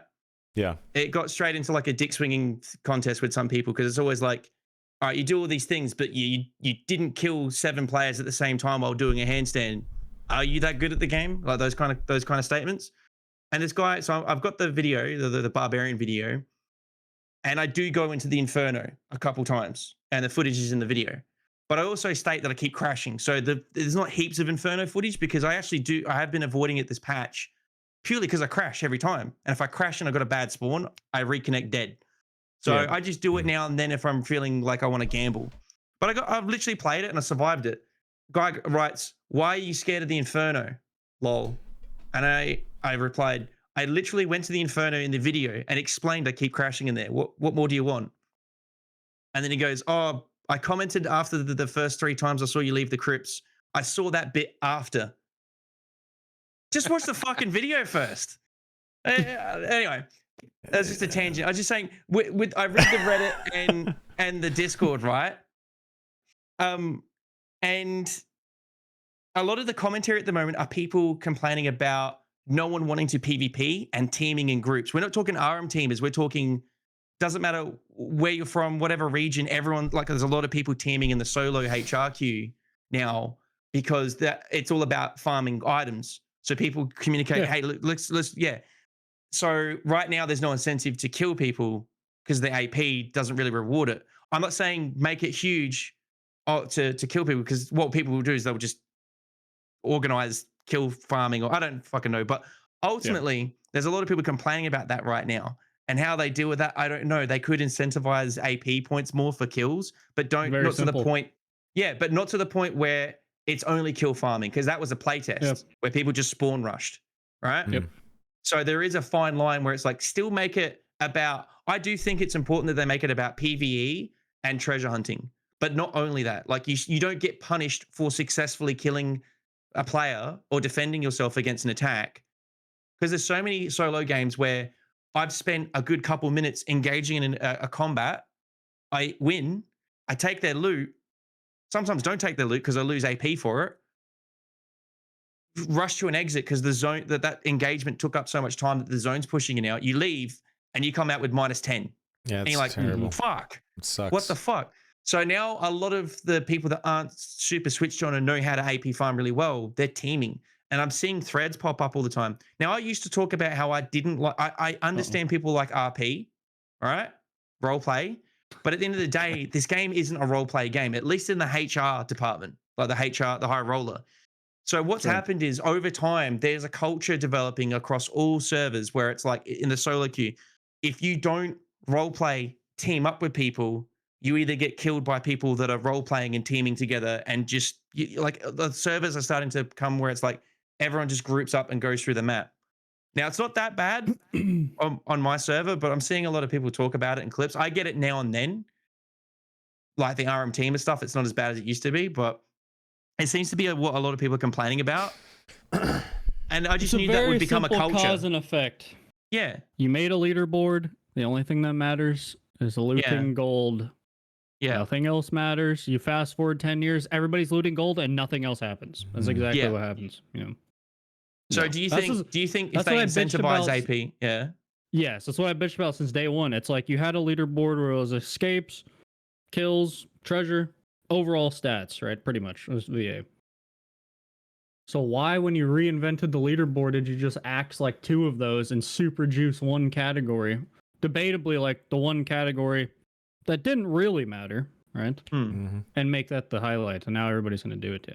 I think it's I do agree they shouldn't make kills count a lot, because they're going to have early leaderboards where like people spawn and they're dead within 30 seconds because they just got their spawn door fireballed and rushed by 3 people. You know? Yeah. But yeah. They need to make it higher weight so there's actually threat in the game rather than some random third party factor that's not even like, you know. Yeah, just tune it up a little bit, because it's like 20 or 30 AP for like a red portal, right? And it's like 5 for a kill. Yeah, like 5 to 8 AP or something like that for a kill. Make like a kill like 20 or 30 AP, or like even 40. You know, but it's also, not a crazy amount. When you loot off a player, it's handled, right? I'm getting that right. Well, it can be like looted. you can pick up their treasure and it counts, but like their gear they brought in will be handled. Yeah. But yeah. So most people, like especially when you're playing HR solo, they got juicy gear. Oh, yeah. When you can't go, oh, I'm just gonna leave 10k gold kit on the floor, right? But you pick it up you're now at a deficit because you can't come out with shinies and be on the positive. Oh, it's flawed. Yeah, the system is really flawed. I mean, just based. I mean, did you watch the dev interview podcast?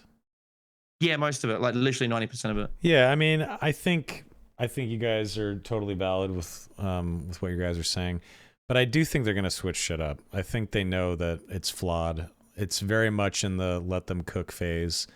They admitted as such. I agree. The AP system is pretty garbage currently, but I think it's gonna change. I think it's gonna change soon. I don't think there's gonna be a massive shift next patch, but I do think they will slowly make changes to the AP system until they find, how the shoe fits correctly, right? And I totally hear you on people that comment way too early on shit. Even this podcast, motherfuckers will comment on something. Why didn't you bring this up? And then no shit, 4 comments later, they will reply to their original comment and say, just got to the part where you actually brought this up. Just wanted to mention that in the comments. And they're 5 comments in, providing real-time commentary, literally, as the fucking video is going on. And they're just like, just a stream of consciousness in the comments section. It's like, well, thank you for all 18 of your comments, YouTube user X. Like, just watch the whole thing and then give me one comment. Give me one summarized comment. Anyway, yeah, I hear your pain on that. I am curious, are you guys also burning out from the significantly empty majority of every game? Or is that a me thing? Well, you are like in the top 1%. Myself, like Donnie's okay, people ask like, why are we on the podcast, right? So I'll bring it up again. You are the top 1%er, one of the best players in the world. You crush all the content easily, Jay.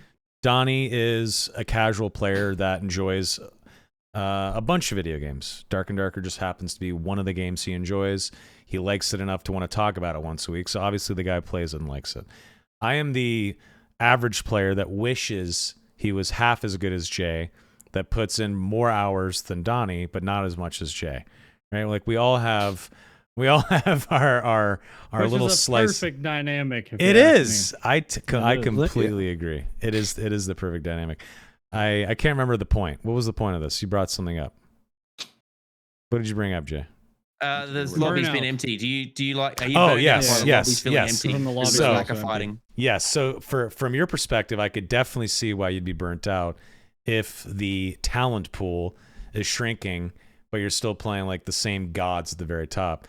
For myself, as an average player that maybe gets lucky to fight a boss occasionally with my buddies, I still think there's a lot of challenge to the game. There is still plenty of players that I've never come in contact with in the game. I'm not seeing the same streamers and the same badasses and top level HR play. Well, that's probably good. It makes the game better. Exactly. Yeah.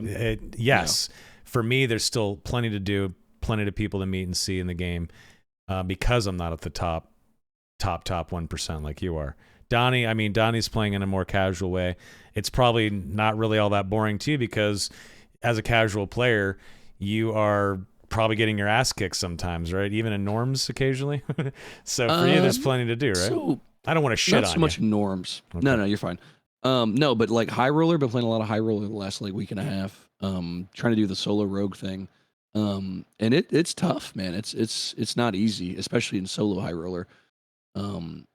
But I mean, I guess it's different. You play a lot of trios and stuff like that, but solo is like sometimes a grind, a slog to get through some of those dungeons in time to like catch up with the zone.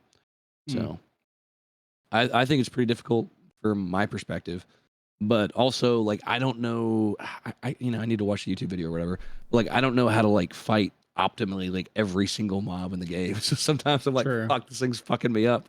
So, yeah. Just kind of noob shit, but yeah, a little bit. Yeah.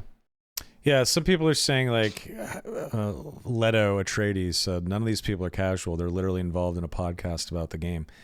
I mean, let me tell you how much effort it takes to do this podcast. We talk about it for 5 minutes at most throughout the week. Then we get in a Discord call. We talk about the game for 90 minutes, and that's that. If you played a match or not that week, we would have no idea. And it doesn't, I mean, like, we are fans of the game, But just because our faces are on your screen right now does not mean we're devs, does not mean we're pros, and does not mean we're good at the game and have no life and all we do is dark and darker. Because some of us have jobs and other shit to do, other hobbies, other games we play. I don't know why I'm here. I'm busy casting models. There's people right outside that office just waiting for their 15 minutes of fame. Yeah, man. I'm on the clock here. But Listen, yeah, can I make a complaint about the casting couch guy? All right, a legitimate complaint about that guy. Listen, we've all enjoyed a purvey of whatever entertainment. Why does the guy who specifically do those videos breathe so hard into the camera? He's like, so what brought you here today? It's like, dude, could you be any more fucking creepy? well, he's busy running through people all day long. The guy's out of breath. You gotta give him a break.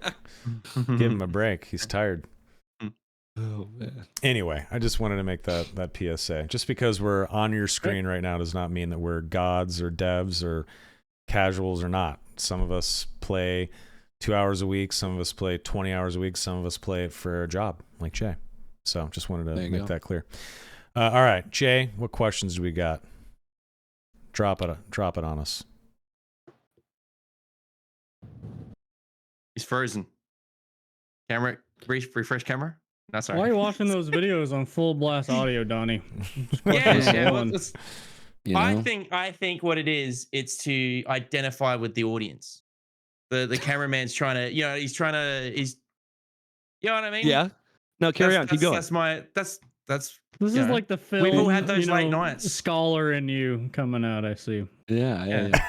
psychology. That's what it is. You know, if there was anything I might like Minecraft myself over, is hearing myself in that situation. I'm sure I make some horrible noises.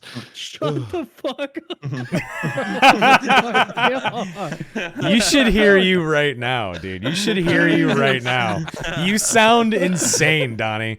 You sound like a prospector from the 40s out west. Like, you sound insane. So I sound like a ghoul in Fallout. That's what I think. Hey, smooth skin. No, it's beautiful. It's wonderful. Okay, questions. Let's get back to Q&A. Let's focus on Dark and Darker. That's what we're here for. Any questions from the chat, guys? Anybody? What is this one here? Hey, SpudHunter, do you know anyone affected by is that koala chlamydia? Jesus Christ. Only Poor on Spud. Kangaroo Island, which is funny because like it's an island called Kangaroo Island, but there's heaps of koalas there. Is there No, kangaroos there? Yeah, but there was like a bushfire that killed them all. So All right. Oh, okay. yeah, Okay. That's just sad when Yeah, we bring no, I up don't know, Kangaroo like- Island. I don't know. I should know my own history more. I think that was introduced at one point because they were a pest. That was introduced to them to kill them off a bit, like cull them, You're but then it telling became me a problem. The Australian government Pretty certain, gave yeah. koalas chlamydia to kill them. Before I get sued by my own government or put in the gulag, no, Allegedly. Allegedly, yeah. I think my history might be wrong. Not koalas? I don't know. I don't know. I pet a koala once in Australia. It was I didn't get chlamydia. I went to the Sydney Zoo.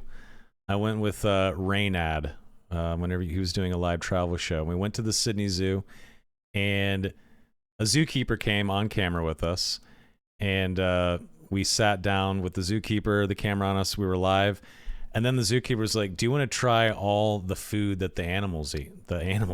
And we were like, "What?" And we're like, "Yeah, we're gonna bring out food that like our zoo animals would eat." So we ended up eating like bugs and like live mealworms and shit like that. And that's one of my favorite memories from Australia, was the cuisine, that great cuisine. And then we had some roux burgers. Spuddy, Well, have you had a roux burger? like kangaroo. Now I had kangaroo tail once. It was really, really chewy. I don't know. I feel like it's like a delicacy to some people, but Oof.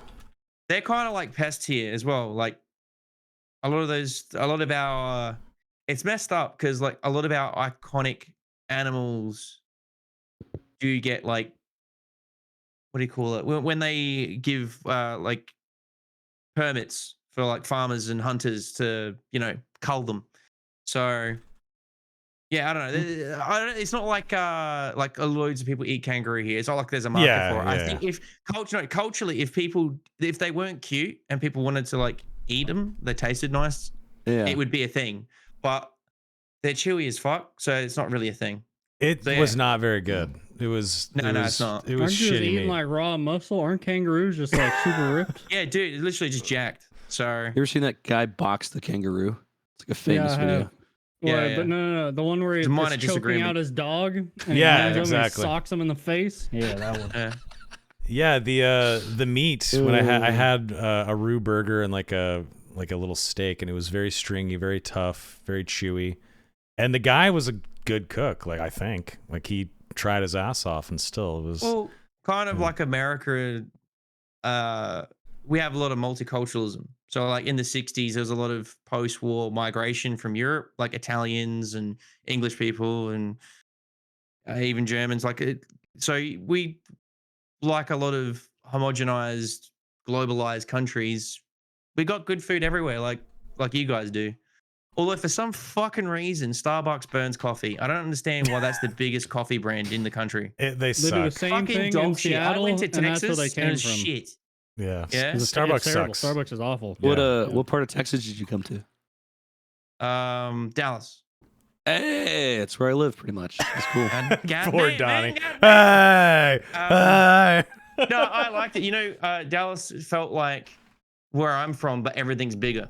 Cars, buildings. I felt like a toddler walking into a building. Like you'd have a pharmacy that was like a tiny 4x4 room, but for some fucking reason, the rest of the building looked like a warehouse. It was really weird. It was really weird. Exercise, baby. Yeah, literally. So Did you get you a Whataburger, dude? yeah, I don't get it, but I had it. Like I had it. What? Why? Why is it a thing? It was like Here's the thing. sloppy Hungry Whataburger, Jacks. yeah, Whataburger is pretty mid, but it's Yeah. fantastic because it's open 24/7. So it's decent food, but it's always open. So if you get slammed at the bar, like you stoned to shit at That's like 4 literally in what the it morning, was. We all Yeah. had drinks and we went at 2 a.m. Yeah. Literally. then it's Yeah. solid. It's a good time. Exactly. Yeah. No, I went to QuakeCon. So you know how I said I started my whole streaming shtick around id Software games, and I'm still passionate about Quake and Doom. It's just not a game that people watch videos and streams on. So I can't do that. You know what I mean? Like it just isn't a thing. Unless I want to like live on toenail clippings. It just is one of those things. It sucks. But there was a bit of buzz around it for a little bit because Bethesda was like pushing the game and they flew over some content creators and I got to be one of them that flew over. So I felt like Charlie in the Chocolate Factory, like I've got a golden ticket because I'd never been to America before, right? So I got to go to America, Dallas, and then QuakeCon. And yeah, it was a trip, man. I genuinely felt like I was in a movie. But like the whole like food in other countries kind of vibe, like looking hard enough, I could find like cool, awesome food there. I went to a Texas steakhouse. Yeah. Yeah. Good Texas Roadhouse. Something like that. I forgot the name. It's fucking awesome. Yeah. Like Okay. literally stung the roof of my mouth with flavor. Like every bite was just perfection. Nice. I've never Yeah. had that since. Like it's a weird thing to come out of my mouth, but the best meat in my mouth came from Texas. Yeah. Sorry. Well, come back. I can give you some more meat in your mouth. Come back. Yeah. But yeah. Yeah. Yeah, Australia. What's the next question? I got a question from Amuse. Amuse asks in Jay's chat here, what do you guys think about Hell and bosses not scaling for solos? Since roughly 50% play solo and cannot kill the bosses for quests, I think a lot of players are missing out on content. That's actually a good question. It's agree. something that I've thought of. Shouldn't they have like a version of the Lich for solos that's like half HP and maybe they only have like a couple of ads that come up and maybe the homing missile only comes out a couple of times. Maybe there's no purple ring, it's blue only, something like that. I feel like there's room As for someone that. who only wants to play solo, because I'm very antisocial. Yeah. Now, I just like playing solo. It has nothing to do with the social stuff. I just like playing solo. Um, it does annoy me as a gamer and a content creator that if I wanted to 100% the whole game, say like a dude like Pestily on Tarkov, he can 100% everything he needs to do in that game by himself. In this game, by design, I literally have to call up two of the lads and be like, hey, can you help me grind for 17 weeks to just get 15 lich kills while we're fighting off like 17 RM teamers at the same time? Like, you know what I mean? Like, that's frustrating. So I'm definitely in agreement that maybe there is I don't know, like a solo quest. I don't know how they'd implement it though, because it's all tied into the same thing, you know? But yeah, it definitely does annoy me that like, if I want to complete the quest line, I have to start doing teaming stuff. Because I don't do it just for the team quests. That's it. And then I go back to playing solo. I think if the map rotation sticks and like people really like it, which I feel like people like it right now. I don't really know. They may not be the biggest fans, but they like it. But I think if they were to stay, then they would scale the bosses for sure. But right now, there's no point. Yeah. They don't know if they're keeping it or not. Right. I saw a good question. It was like, do you guys feel like they're rushing out arena mode and should just be focusing on the main game and performance at the moment? Yes. I don't think they're rushing arena. Like, that's not what they said from the pod, right? Like, I feel like what they said was they are really focusing on performance at the moment, right? It sounded like that they were working on it. No, they said performance was going to be like probably like 6 months out, right? Didn't they say that? Like sometime. No, they said they're working on Operation Health right now. Yeah. Yeah, but that'll be in like, they made it sound like that's just like the side project to the main project, which is like the content patch and druid and map and stuff. And that the like performance patch will probably take a while. Yeah, but I don't think they're rushing. I don't think arena is like a priority for It did sound like they were working on arena, which I I love the idea of arena. I do not want them to put it out soon because I do think that it's bad. I think it'll be cool, but it's just like you're just splitting your game into two of the same Get games. it on Steam, and that's a least. problem, right? Yeah. If they're already concerned about like we had 3 queues, solo duo trio, so 9 queues. How about we make it 6? Right? They jumped it down to 2 maps instead. So I don't know. I mean, I don't people are going to want a Bambi version of it, so we now need a PG-13 version of it. Yep. Like that again, and they're going to make it ranked, so then you get tiered by like 5 things. Yeah. But it might be just like a simple on the side, like they make changes to the main game and then arena just gets affected. I don't really know how they'll do it, but it sounds like they're going to be splitting their focus. Yes, but how do you feel about arena? Nothing. Dead inside. Tumbleweed. I never like. It's not something that I was like, oh, dude, it could work because I don't play teams. It seems like a lot of people want to do like comp stuff and like, hey, let's best in slot team versus this other one. And how would they implement it? Would it be round based? We lose your kit. We don't like know. you just do a quick fight and then you just immediately go back to the lobby. Like it'd be so much downtime and boredom, rotating in and out of like, oh, you instantly died. All right, go back to the menu. Yeah, I mean it's good. This to be like an engaging fight. Yeah. And then anyway, but like that doesn't seem like it's a part. Like for me, for instance, right? Like Tarkov released Arena, their arena.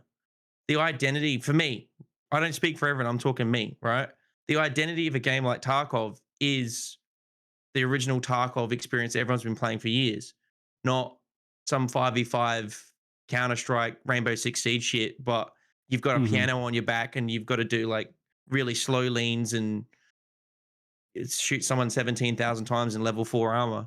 Like it's all about the questing and the random encounters. That's Tarkov, right? Tarkov was never like really designed for like a fast-paced arena thing. And I guess it kind of shows because the hype over that immediately died. I never thought it was going to pop off.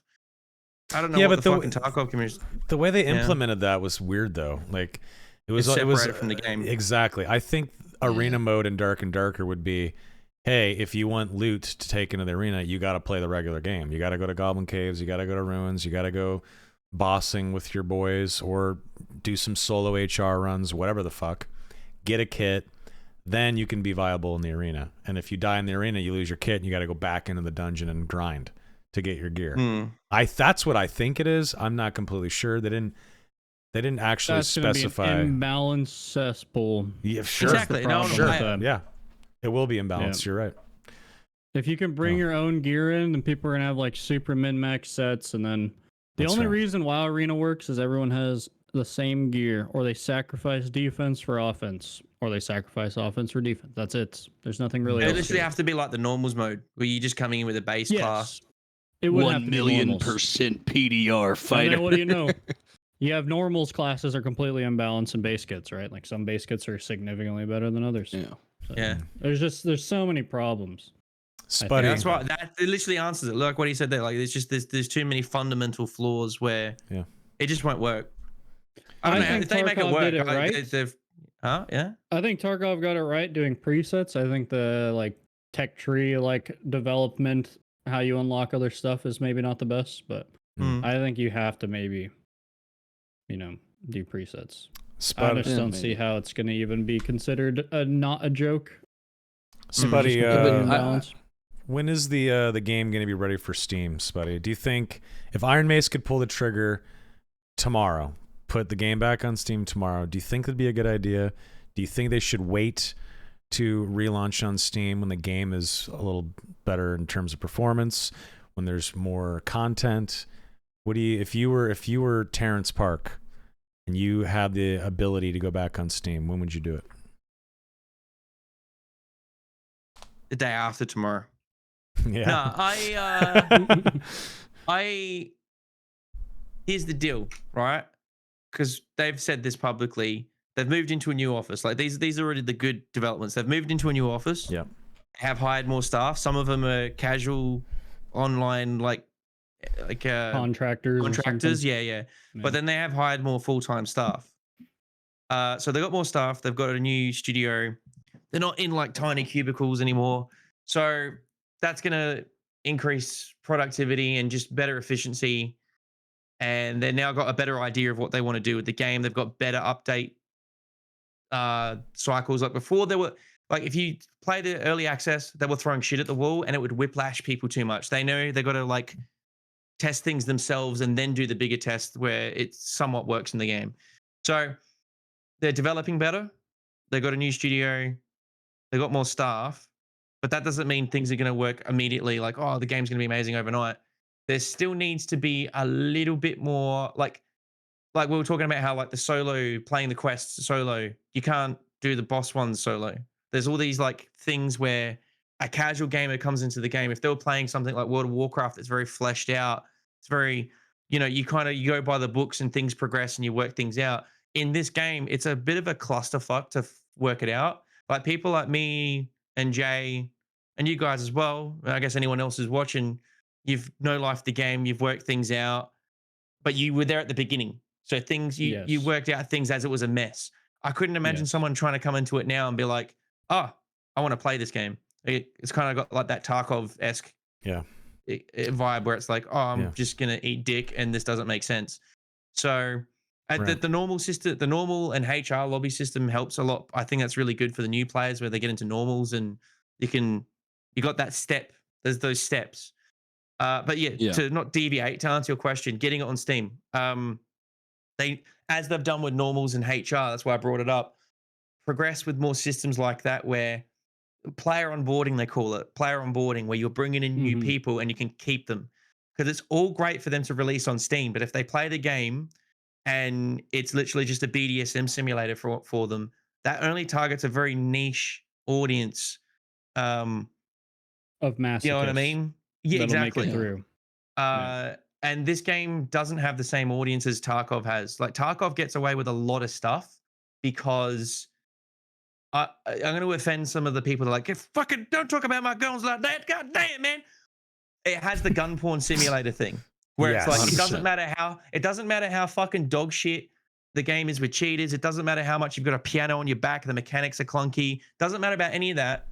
I can build the best fucking weapon kit in any game. Like I can put a fucking tactical dildo on it and 3 flashlights and a flashlight, and do all this cool, wacky mounting with the guns and all the shit that you could not do in any other game.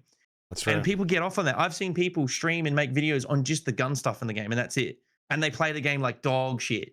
Like they're terrible at the game. Yeah. But the gun porn keeps them in. So that game has what I call the tactical dad simulator, where it's like dudes that are ex-military. I mean, dude, look at all the streamers. Pesley's ex-military. Landmark works in a gun store or something. He's got like I thought it was a He's got an I thought it was a arsenal, yeah. JPEG. It's a fucking like it's a gun No. rack, man. It looks like Those he's are all preparing real. for war. So I say, like, I have a point there when all the big streamers, they're literally like there's some kind of military thing about the culture behind them. So that game has like it's got the military, ex-military, and the gun porn and the gun enthusiast crowd, no matter what about the game design. This game has the fantasy crowd to a degree, but there's so many options for fantasy. Yeah, Right. you've got World of Warcraft, you've got all the Bethesda single player games, you've got ESO, you've got all these other things that could draw people in where it's a bit more casual friendly. So the fantasy thing only carries it so far. So to get it on Steam, it needs to be a bit more. I'm not saying casualized because I love the game as it is, Right. but it definitely it has to feel like a smooth experience for a new player to get among it. And Yeah. It doesn't have and that right more now. Yeah. yeah, and more variance in the content. Like a lot of people can't do the interesting thing in this game, bossing. A lot of people can't. Like there's just no natural way to progress into doing that very well. Like I bet if we could see the stats. There's not many people doing the bossing, and the bossing is probably the more interesting thing in the game. It's once probably you've done like that. 5% at most. Yeah, Yeah. it's a small amount of Yeah. people. So yeah.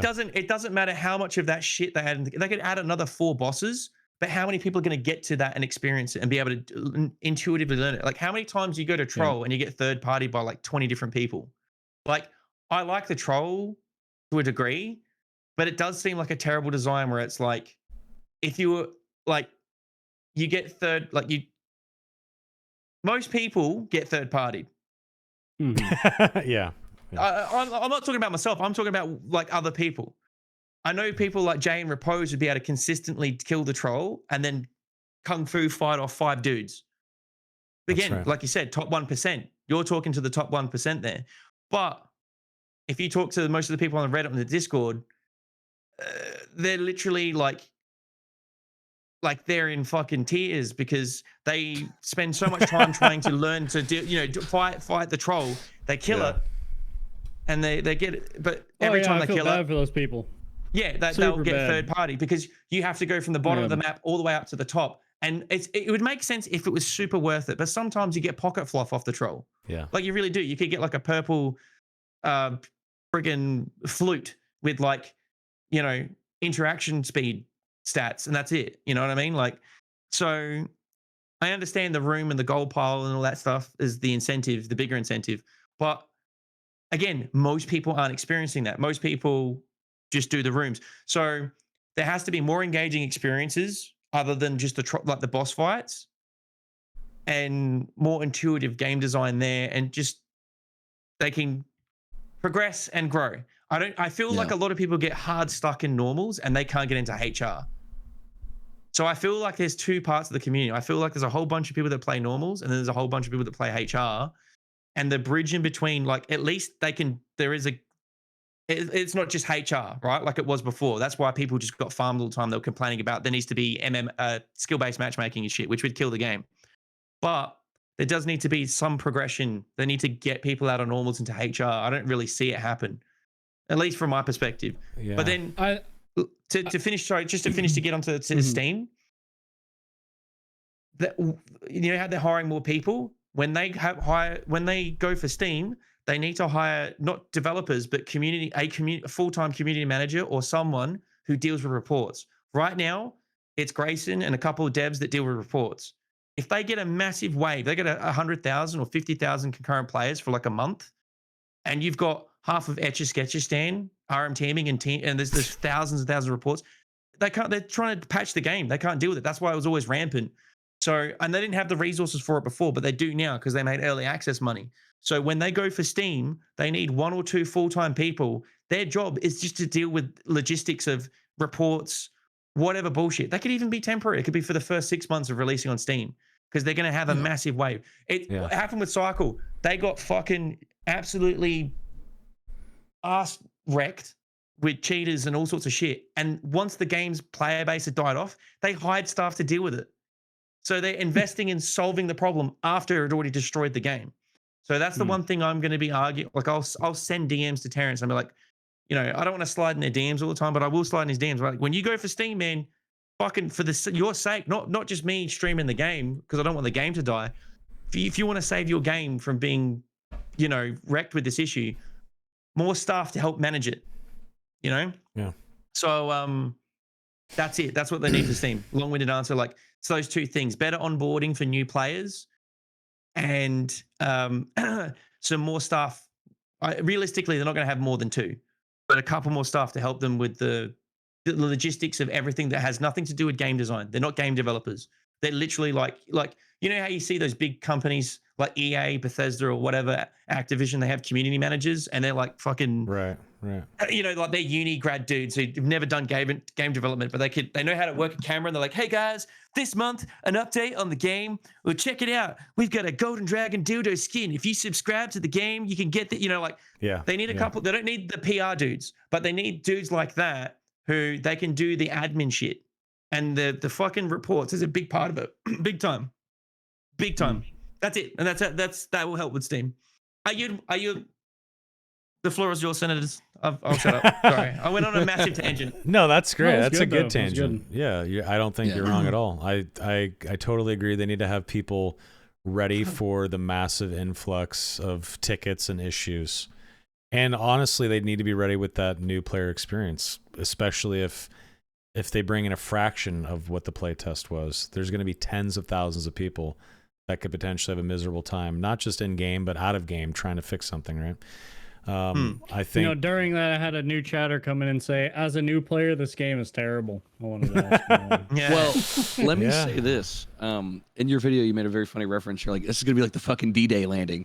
That is what teaching a new player the game is like. If you go into even a normal lobby with someone that doesn't know how to play, doesn't know Get like the off circle, beach. you're like, get fucking move, man. Loot that shit. We gotta go. Yeah. It's true. Yeah. It's true.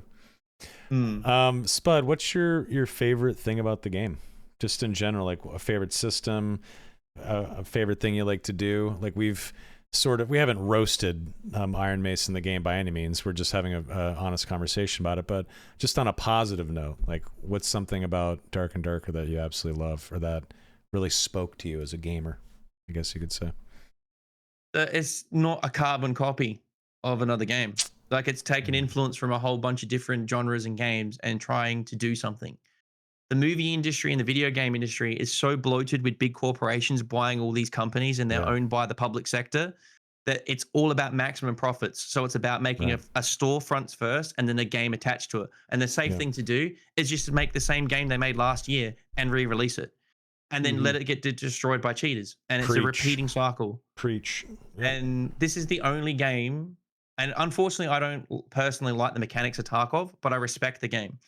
This game and Tarkov are like the only games in recent times where I feel like, in the FPS scene at least, they're trying different things. I know there's cool single-player games like Baldur's Gate, Doom Eternal was dope, but the multiplayer scene is so fucking stagnant, it's not funny.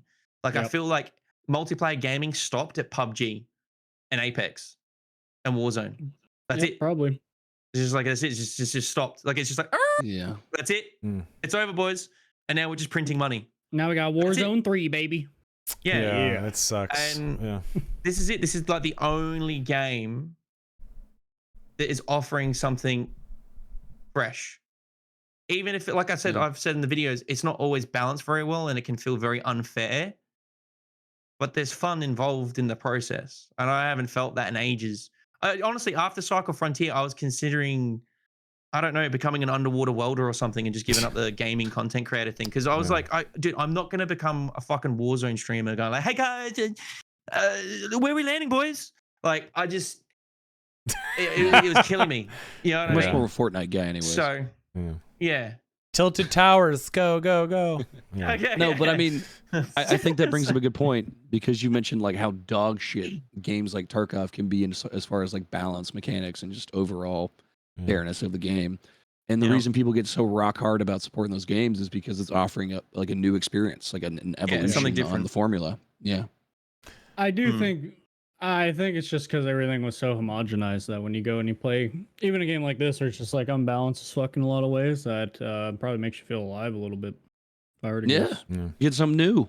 You're like, wow, I just got absolutely shit stumped. I stood no chance. Or like, fuck, I want to go again. You know? So I'm not what gonna lie, happens? as much as I don't want to experience it ever again, and I do want there to be like the ping lock stuff and measures to help combat the RMT issue.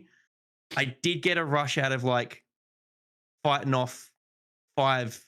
Like I couldn't. I'd never get this. I'd never get this in like World of Warcraft or something where I'm literally shouting expletives at 5 other dudes in another language, and they're all garbage at the game, and I'm somehow casting like running in circles around them, but it's still difficult at the same time. Like it's a unique experience I'd take with me. But again, I wouldn't want it repeating because there is a game that I want to play like everyone else. You know what I mean? Right. Like I have lots of fond memories of Cycle Frontier with their cheating epidemic. Ruined the game, but it was definitely unique. It's very, very different.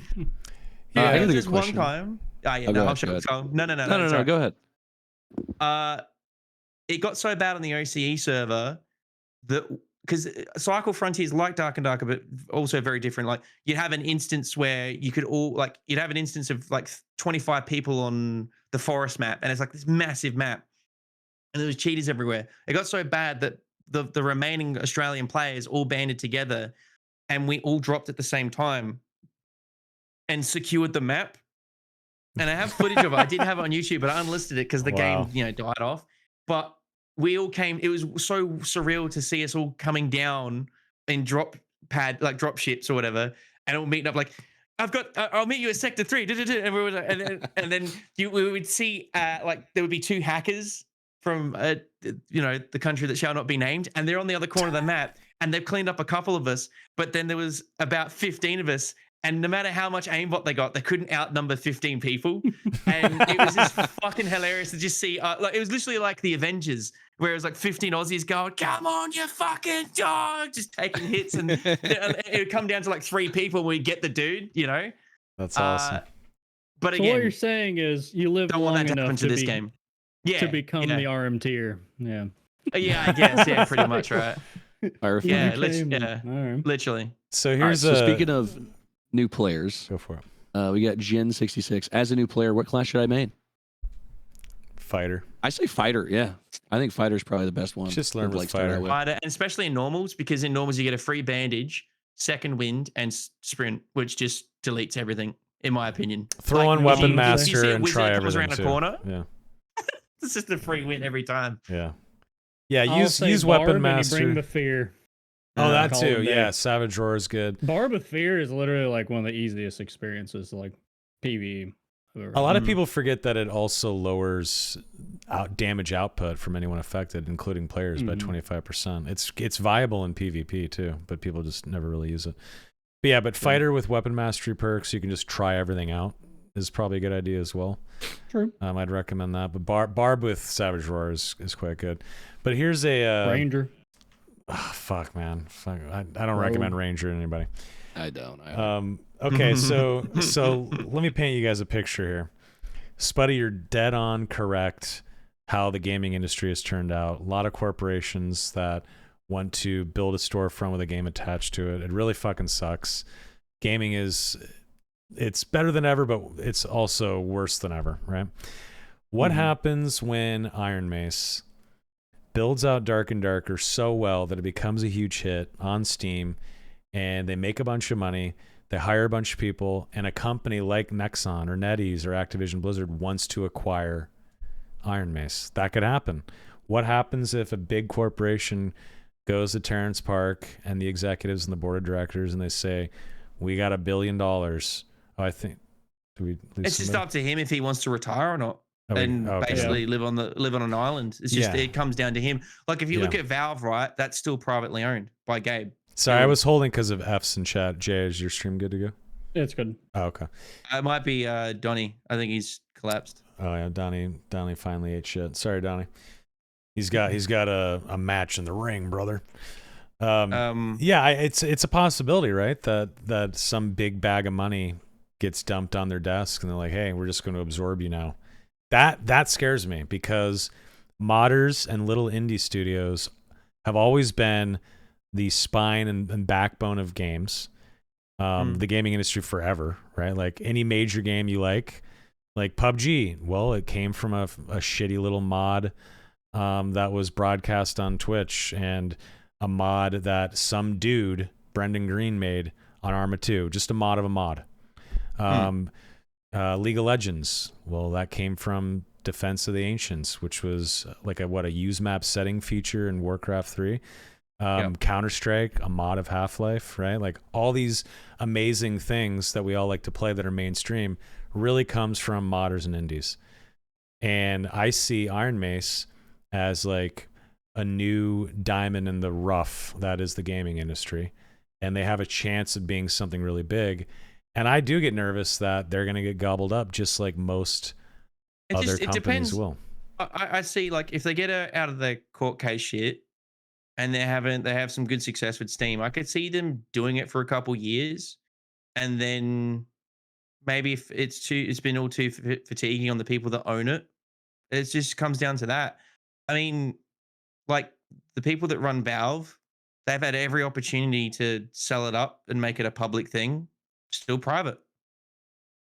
Who Well, the knows? reason why Valve They is might- private is because they have locked down how to buy a video game online. That's the only reason why they're able to stay private, is because they had such an undeniable product that prints money, and they cornered a certain little piece of the market that didn't exist yet. So they were super fucking lucky with Steam that they were able to make that early and iterate off it and basically convince developers that yes, you have to be on Steam to sell your games, and also to consumers that, hey, if you want to safely buy a video game that you can maybe refund, you got to be on Steam. Like I remember when this game, Dark and Darker, there was a play test where you had to torrent that shit, and a lot of people did not play that play test because they were scared of torrenting. They did. That's from a different era of the internet. They didn't trust it at all, right? Well, now I see a lot of motherfuckers that won't touch Dark and Darker unless it's on Steam, because it's the only safe place to get a game. It's the only place they want to collect their games. You got this is because you torrented in the past. You know what I mean? Like everyone who got this reference. I helped So, fund that couch. Okay, yeah. But yeah, I don't know. Like, I do think that they probably wouldn't, because they did say that they had like other game plans, right? Sure. So yeah, maybe they have plans on being like a full-fledged studio, but I hope so. yeah, I mean, if someone walked in the door and was like $1 billion check, I mean, I think it would take a lot I don't blame them to say no. Exactly. And if that did happen, then you just flip the hourglass and you know you got another year at least before it's over. here's the deal: Dark and Darker still has to pop off again when they put it on Steam. So it's one of those up in the air questions. Like, it comes down to that, and then you have to worry about that as a consumer of the game. But I don't know. I see them at least. I see things at least being like a couple years where it's still like we're in that period. Like if you go 10 years from now, people go, "Oh, it was so good before Activision bought it," right? We're in that period where at least for the next 2 years, we're not in that timeline. So that's where my head's at, where it's like I can't control that. It's up to Terrence and SDF and the people that have stakes in the company, whether they're like, fuck it, I want to just jerk myself off on an island or something, you know? So they seem like dude, they've been through so much already, right? Yeah. It would just seem weird to just be like, do that. Yeah, I agree. Yeah. And you gotta imagine there's certainly some settlement talk in the lawsuits, right? So they've probably more than likely had the option. For sure by now. That's a fair point. Really small well. amount. That's a fair point. Small amount, I bet. Also, I mean, I would imagine some of them were fairly monetarily okay before the whole Iron Mace venture, because they kind of seemed like the staff at least members? like Terrence and SDF, like they were kind of like higher ups at Nexon, and I mean the guy had a fucking spare jiu-jitsu gym and they lived that a he ripped career. apart. You know what I mean? Like when you like they already lived a full career in their 40s. Right. So a career, not a career. They live in Korea. Yeah, they had salaries. They worked for corporations. They had benefits. They Yeah. made some Yeah, money. yeah. They had shipped products. These guys aren't like starving indie devs that are dropping out of college by any means. Like these guys have, Yeah. Yeah. you know, some life experience under their belt. Yeah. Parents and STF milked me on Maple Story for 20 years now. They can make Dark and Darker. Oh shit. Oh, No, man. hey, but speaking of giant corporations and like monetizing, have you guys started getting the mobile ads for Dark and Darker yeah. Mobile? Oh yeah. I started and seeing I'm those letting this you know last right week. now. I'm about to download BlueStacks on the PC for that release date. I am playing that bad boy. That's awesome. It looks like shit though. Well, Mhm. Looks so bad. all right, let's get a couple more questions. We've been going for 2 hours and 15 minutes, a little longer than normal. Let's get 2 more questions, and then we'll let SpudHunter get back to his day. What do we got, chat? Good He's time. hunting spuds, mate. What do we got? Daka Mobile. That's right. Oh, Daka. Daka. Hey, you guys don't know, dude. I'm gonna have my phone up to my screen, be like, "Ni hao ma, Oh, fuck's sake. ni hao ma." Oh, shit. Oh man, that's funny. Thoughts on just removing trade? Like, imagine from War Chief. Imagine like a self-found mode, or just removing trade in general. What do you think about that, Spud? Like no trade Should we channels. remove trade? Yeah, just like your thoughts about trade and like a self-found yeah, mode. just stuff trade like in general. Like, I know I have. I don't do the freebies thing. Like as a streamer, I try and Yeah, you're an like I said in my idiot. recent video. No, I'm Yeah, just no. kidding. But what I'm saying is like, but let me rewind. My brain's gone too fast.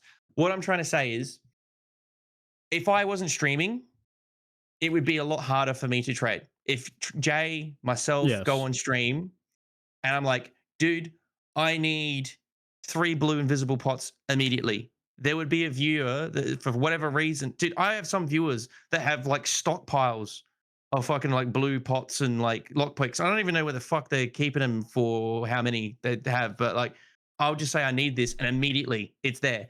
I won't take it as freebies. I'll trade for it. But if I'm not streaming, I'd be fucked if I'm trying to find half the shit I need. I'm there for like half an hour just to get 1 or 2 things. Yeah. Not Yep. a lot of people have that time. Like they just don't. So I understand why people want an auction house, because if it's there, it's there. Whereas trade, it's like it's trying to like cross meet with the love of your life. If you weren't on the bus at the same time and you dropped your pencil case and your pencils all fell out on the floor and she helped you pick them up and you made eye contact and you locked eyes, that moment wouldn't happen. And that's how I feel with some of the trade. It's like some of the moments in the trade, like I need that certain item, right? It's not fucking there, right? so like, I was literally saying this yesterday. I'm like, you know, the real benefits are to streaming. I'm like, I need 9 or 10% buff duration items right now. Instantly 10 Yeah, trades. That's exactly. the real benefit, truly. Oh. yeah. So, but it's counteracted by getting stream sniped. I don't know how bad you get. I know you do it. When you're pickpocket parry, you get like random naked skeletons chasing you. But yeah, pros and cons to the whole streaming thing. But essentially, I would like them to experiment with an auction house, but I don't care either way. I don't really trade that much. Just now and then I trade. And when I trade, I have the streamer privilege of, oh, I need a gold longsword. Has anyone got one? Yeah, bro. All right, I'll give you 800 gold or 1,000 gold. Done deal. And I'm back in the game. But if I didn't have that, I could not be fucked trying to spend ages trying to get it. I just couldn't. I like playing the game. I don't like sitting in the menu.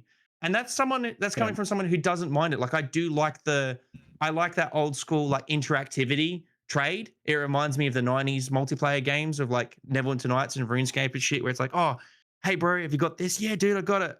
Can I do it for 300? And then they just leave the chat instead of haggling. Why do you leave? Just haggle, people. Yes, I know. I hate it. But sucks. I do like that human interactivity, you know? No, I love totally. the trade. I never trade, but I do love it. Yeah. All right, I got a It's great, but perfect sucks. Yeah. final question from Lazy Prodigy. Can we go around the digital room here and each of us say one thing that we would want to add or change to the game? I think that's nice. I'll start it off. I would like to see some people will disagree with this. This is just what I'm most excited about. I would like to have the training / talent system added to the game. I would like to have more say in how my player character operates, how my class operates, more customization, paths to more perks or active abilities, putting points into parts of a class that I want to see operate better, stuff like that. That's what would excite me the most, is that. How about you, Mr. Donicus? I would definitely like spectate to come back without the minute timer, especially in solos. But I get the issue with that. That'd be nice. But as a colorblind guy, I mentioned this earlier. I would like the nightmare mobs, especially the goblins, to be like a very bright, like differential color. Because I run into those motherfuckers all the time, not realizing.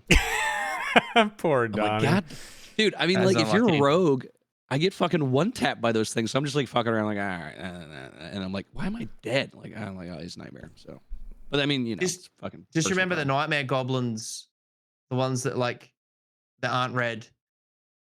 They're like in HR. They run like they kind of move like they're hanging on for a shit. That might help you. They do a waddle. They do a waddle. Yeah. Oh, but I'm Yeah. like, this guy's moving kind of quick. Like, all right, whatever. I'll just back up and I'm dead. I'm like, That's God damn it.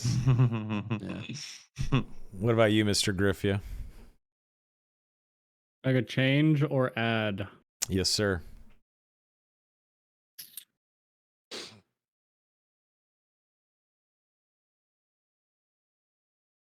I would prefer the barb yell, you know, the barb rage shout for the female to be a little more moany and less yelly. Off the top of my head. Oh, I forgot. I got to do this for Okay. chat. Booba slider. Obviously, Booba slider is what I won the game. Anyway, go ahead. Okay. Yep. So you want the female Barb's yell war cry to be groanier? No, moanier. less Sorry, yelly. moanier. Moanier. Yeah. Okay. They should get the lady from BG3 to do it. Like, she's got that voice, like that sultry, you know, like, yeah. So good. Thank you, Jay, Barb. for that. Yeah, we don't have to do that part, but you know, Thank you for the insightful and brilliant answer, Mr. you're Griffith. welcome. Really appreciate that contribution. Okay, more wizard spells. Sorry. There you go. It's been Okay. long enough. Where the fuck are the spells? Yeah, you guys need more It's spells. been a year. We've gotten one spell. God damn it. Explosion. Yeah. Yeah, that's it. Motherfuckers. All right, and then finally that leaves us with the SpudHunter. Add or change one thing.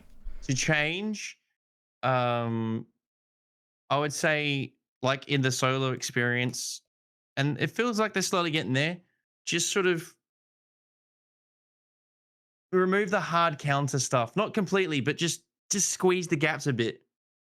The rock paper scissors thing kind of feels shit sometimes in the game in solo, but there's so many opinions about that. That's just me. Okay, that's just me.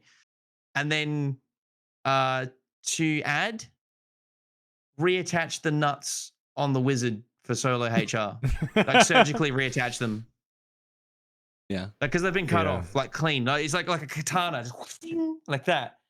Just get a trained professional in the development studio that knows how to like skin graft, all that kind of stuff. Just get the cock and balls reattached because that class is just depressing to play solo. About it? Yeah. No, whenever you use almost all of your spells against one like nightmare mob, and you have to like sit down on a fucking corner for 90 seconds to get a few spells back, that just feels bad. Or you have to whack a zombie to death with your flimsy ass crystal sword. Kind of feels bad. Doesn't feel Do you good. want to know with the barbarian experiment? It feels like I'm playing like Super Mario Brothers as the barbarian, and when you play wizard, it's like Resident Evil, and I've got a limited amount of bullets in my inventory, and I got to time the shots and use my flashlight and try and hide and shit. So I don't know, very different game. Yeah. I do agree. Going from Warlock, where I just pull a whole room, I flame walk twice, and they all die, and then I go back to Wizard, I kill 2 skellies, and I'm like, fuck, I've been sitting down for 78 seconds. Crazy. Yeah. That sucks. Yeah, someone in chat said, "Where's the wizard cantrips?" Agreed. There should be some cantrips, some low damaging spells that they can cast out of their book or their magic staff that allows them to whittle down PvE mobs without busting through 3 of their fucking magic missiles. And then when that player does burst through the door and he gets within a few feet of you, you only have one melee ready or two melee ready magic missiles to use to try to survive it. I don't know. It does feel kind of shit. But we've been going for 2.5 hours. I'm about to piss my pants. We should probably wrap it here. Spud, you're the man. You were someone that people have been asking about for like a fucking year now. Everyone wanted Spuddy on the damn podcast. We finally did it. And you did not disappoint. You're a great content creator. You're fun to hang out with. And this was a fantastic episode. So thanks for joining. Thanks. Of course. Thanks for having me, Thanks, fellas. buddy. Of course. That was a good chat. Yeah, Ni we hao ma. Ni hao ma. Yeah, so we do so we do Shush. There you go. Thank you. Shush. Shisha. So obviously we do roundtable discussions occasionally where we bring on a few people and there's like 6, 7, 8 of us all hanging out. And that's like every like I month got plenty or of two. room. You do. Save me the middle seat, please. I'll be in the chair in the corner. There, yeah, he'll be holding the camera. Yeah. Yeah. He'll be It's funny, breathing isn't into it. Yeah, we'd love to have you on a roundtable discussion with some other content creators if you're down. That would be fantastic. And of course, it would be great to have you on as a guest again anytime. So we'll let you know. And Thank you, fellas. of course, yeah. Donnie, where can people find you on the internet? YouTube, Twitch, Donnie. My Twitch has 2 E's. I'm streaming some whenever I don't have the fucking flu. I've been trying to rat my way to demigod, which is going pretty good. I hit green and then I got sick and got my ass rolled and I was like, all right, I gotta chill. But yeah, ratting a demigod, that's a good time. Beautiful. Yeah, check me out. Get her done. All right, Mr. Griffia. Jay Griffey on Twitch, Twitter, and YouTube. Beautiful. All right, excellent. Spuddy, where can people find you? TheSpudHunter, OnlyFans, PH, all the usual platforms. PH. Oh, my mixtape. No, just Twitch, YouTube, SpudHunter. No, Awesome. thanks for having me, guys. It was a fun chat, legit, and it's a good thing you're doing. I like this. It's good for the community of the game. This is good. It's a good thing. Good thing. The hesitation you. really sold it for Yes. me. I like. I'm a big fan of whatever this the is. darkest hour. There you go. Yes, exactly. Well, thank you. We'll definitely get you back on. I am Soma, SOMA, on everything except YouTube. It's @_Soma. It's where you can watch this podcast and 5th edition D&D nonsense. It's good times. I'll be back with D&D on Monday. We'll be back to this podcast on Tuesday with Wilson's game. So make sure you guys come hang out with Wilson. One of the hottest dads in Dark and Darker. Don't want to miss that one. But until then, the Canadian daddy, indeed. Spud Hunter wouldn't like him, dude. He just can't stand other nationalities. Yeah, and you can watch my stream if I remember to hit fucking go live, which I fucked that one up today, but that's all right. But that being said, Spuddy, thanks again. Boys, this was great. Chat, have a lovely weekend, and we will see you next time for episode 48 of The Darkest Hour. Peace out, everybody. Ciao, ciao. Hit it, Jay. Ni hao ma. Yeah, I'm off.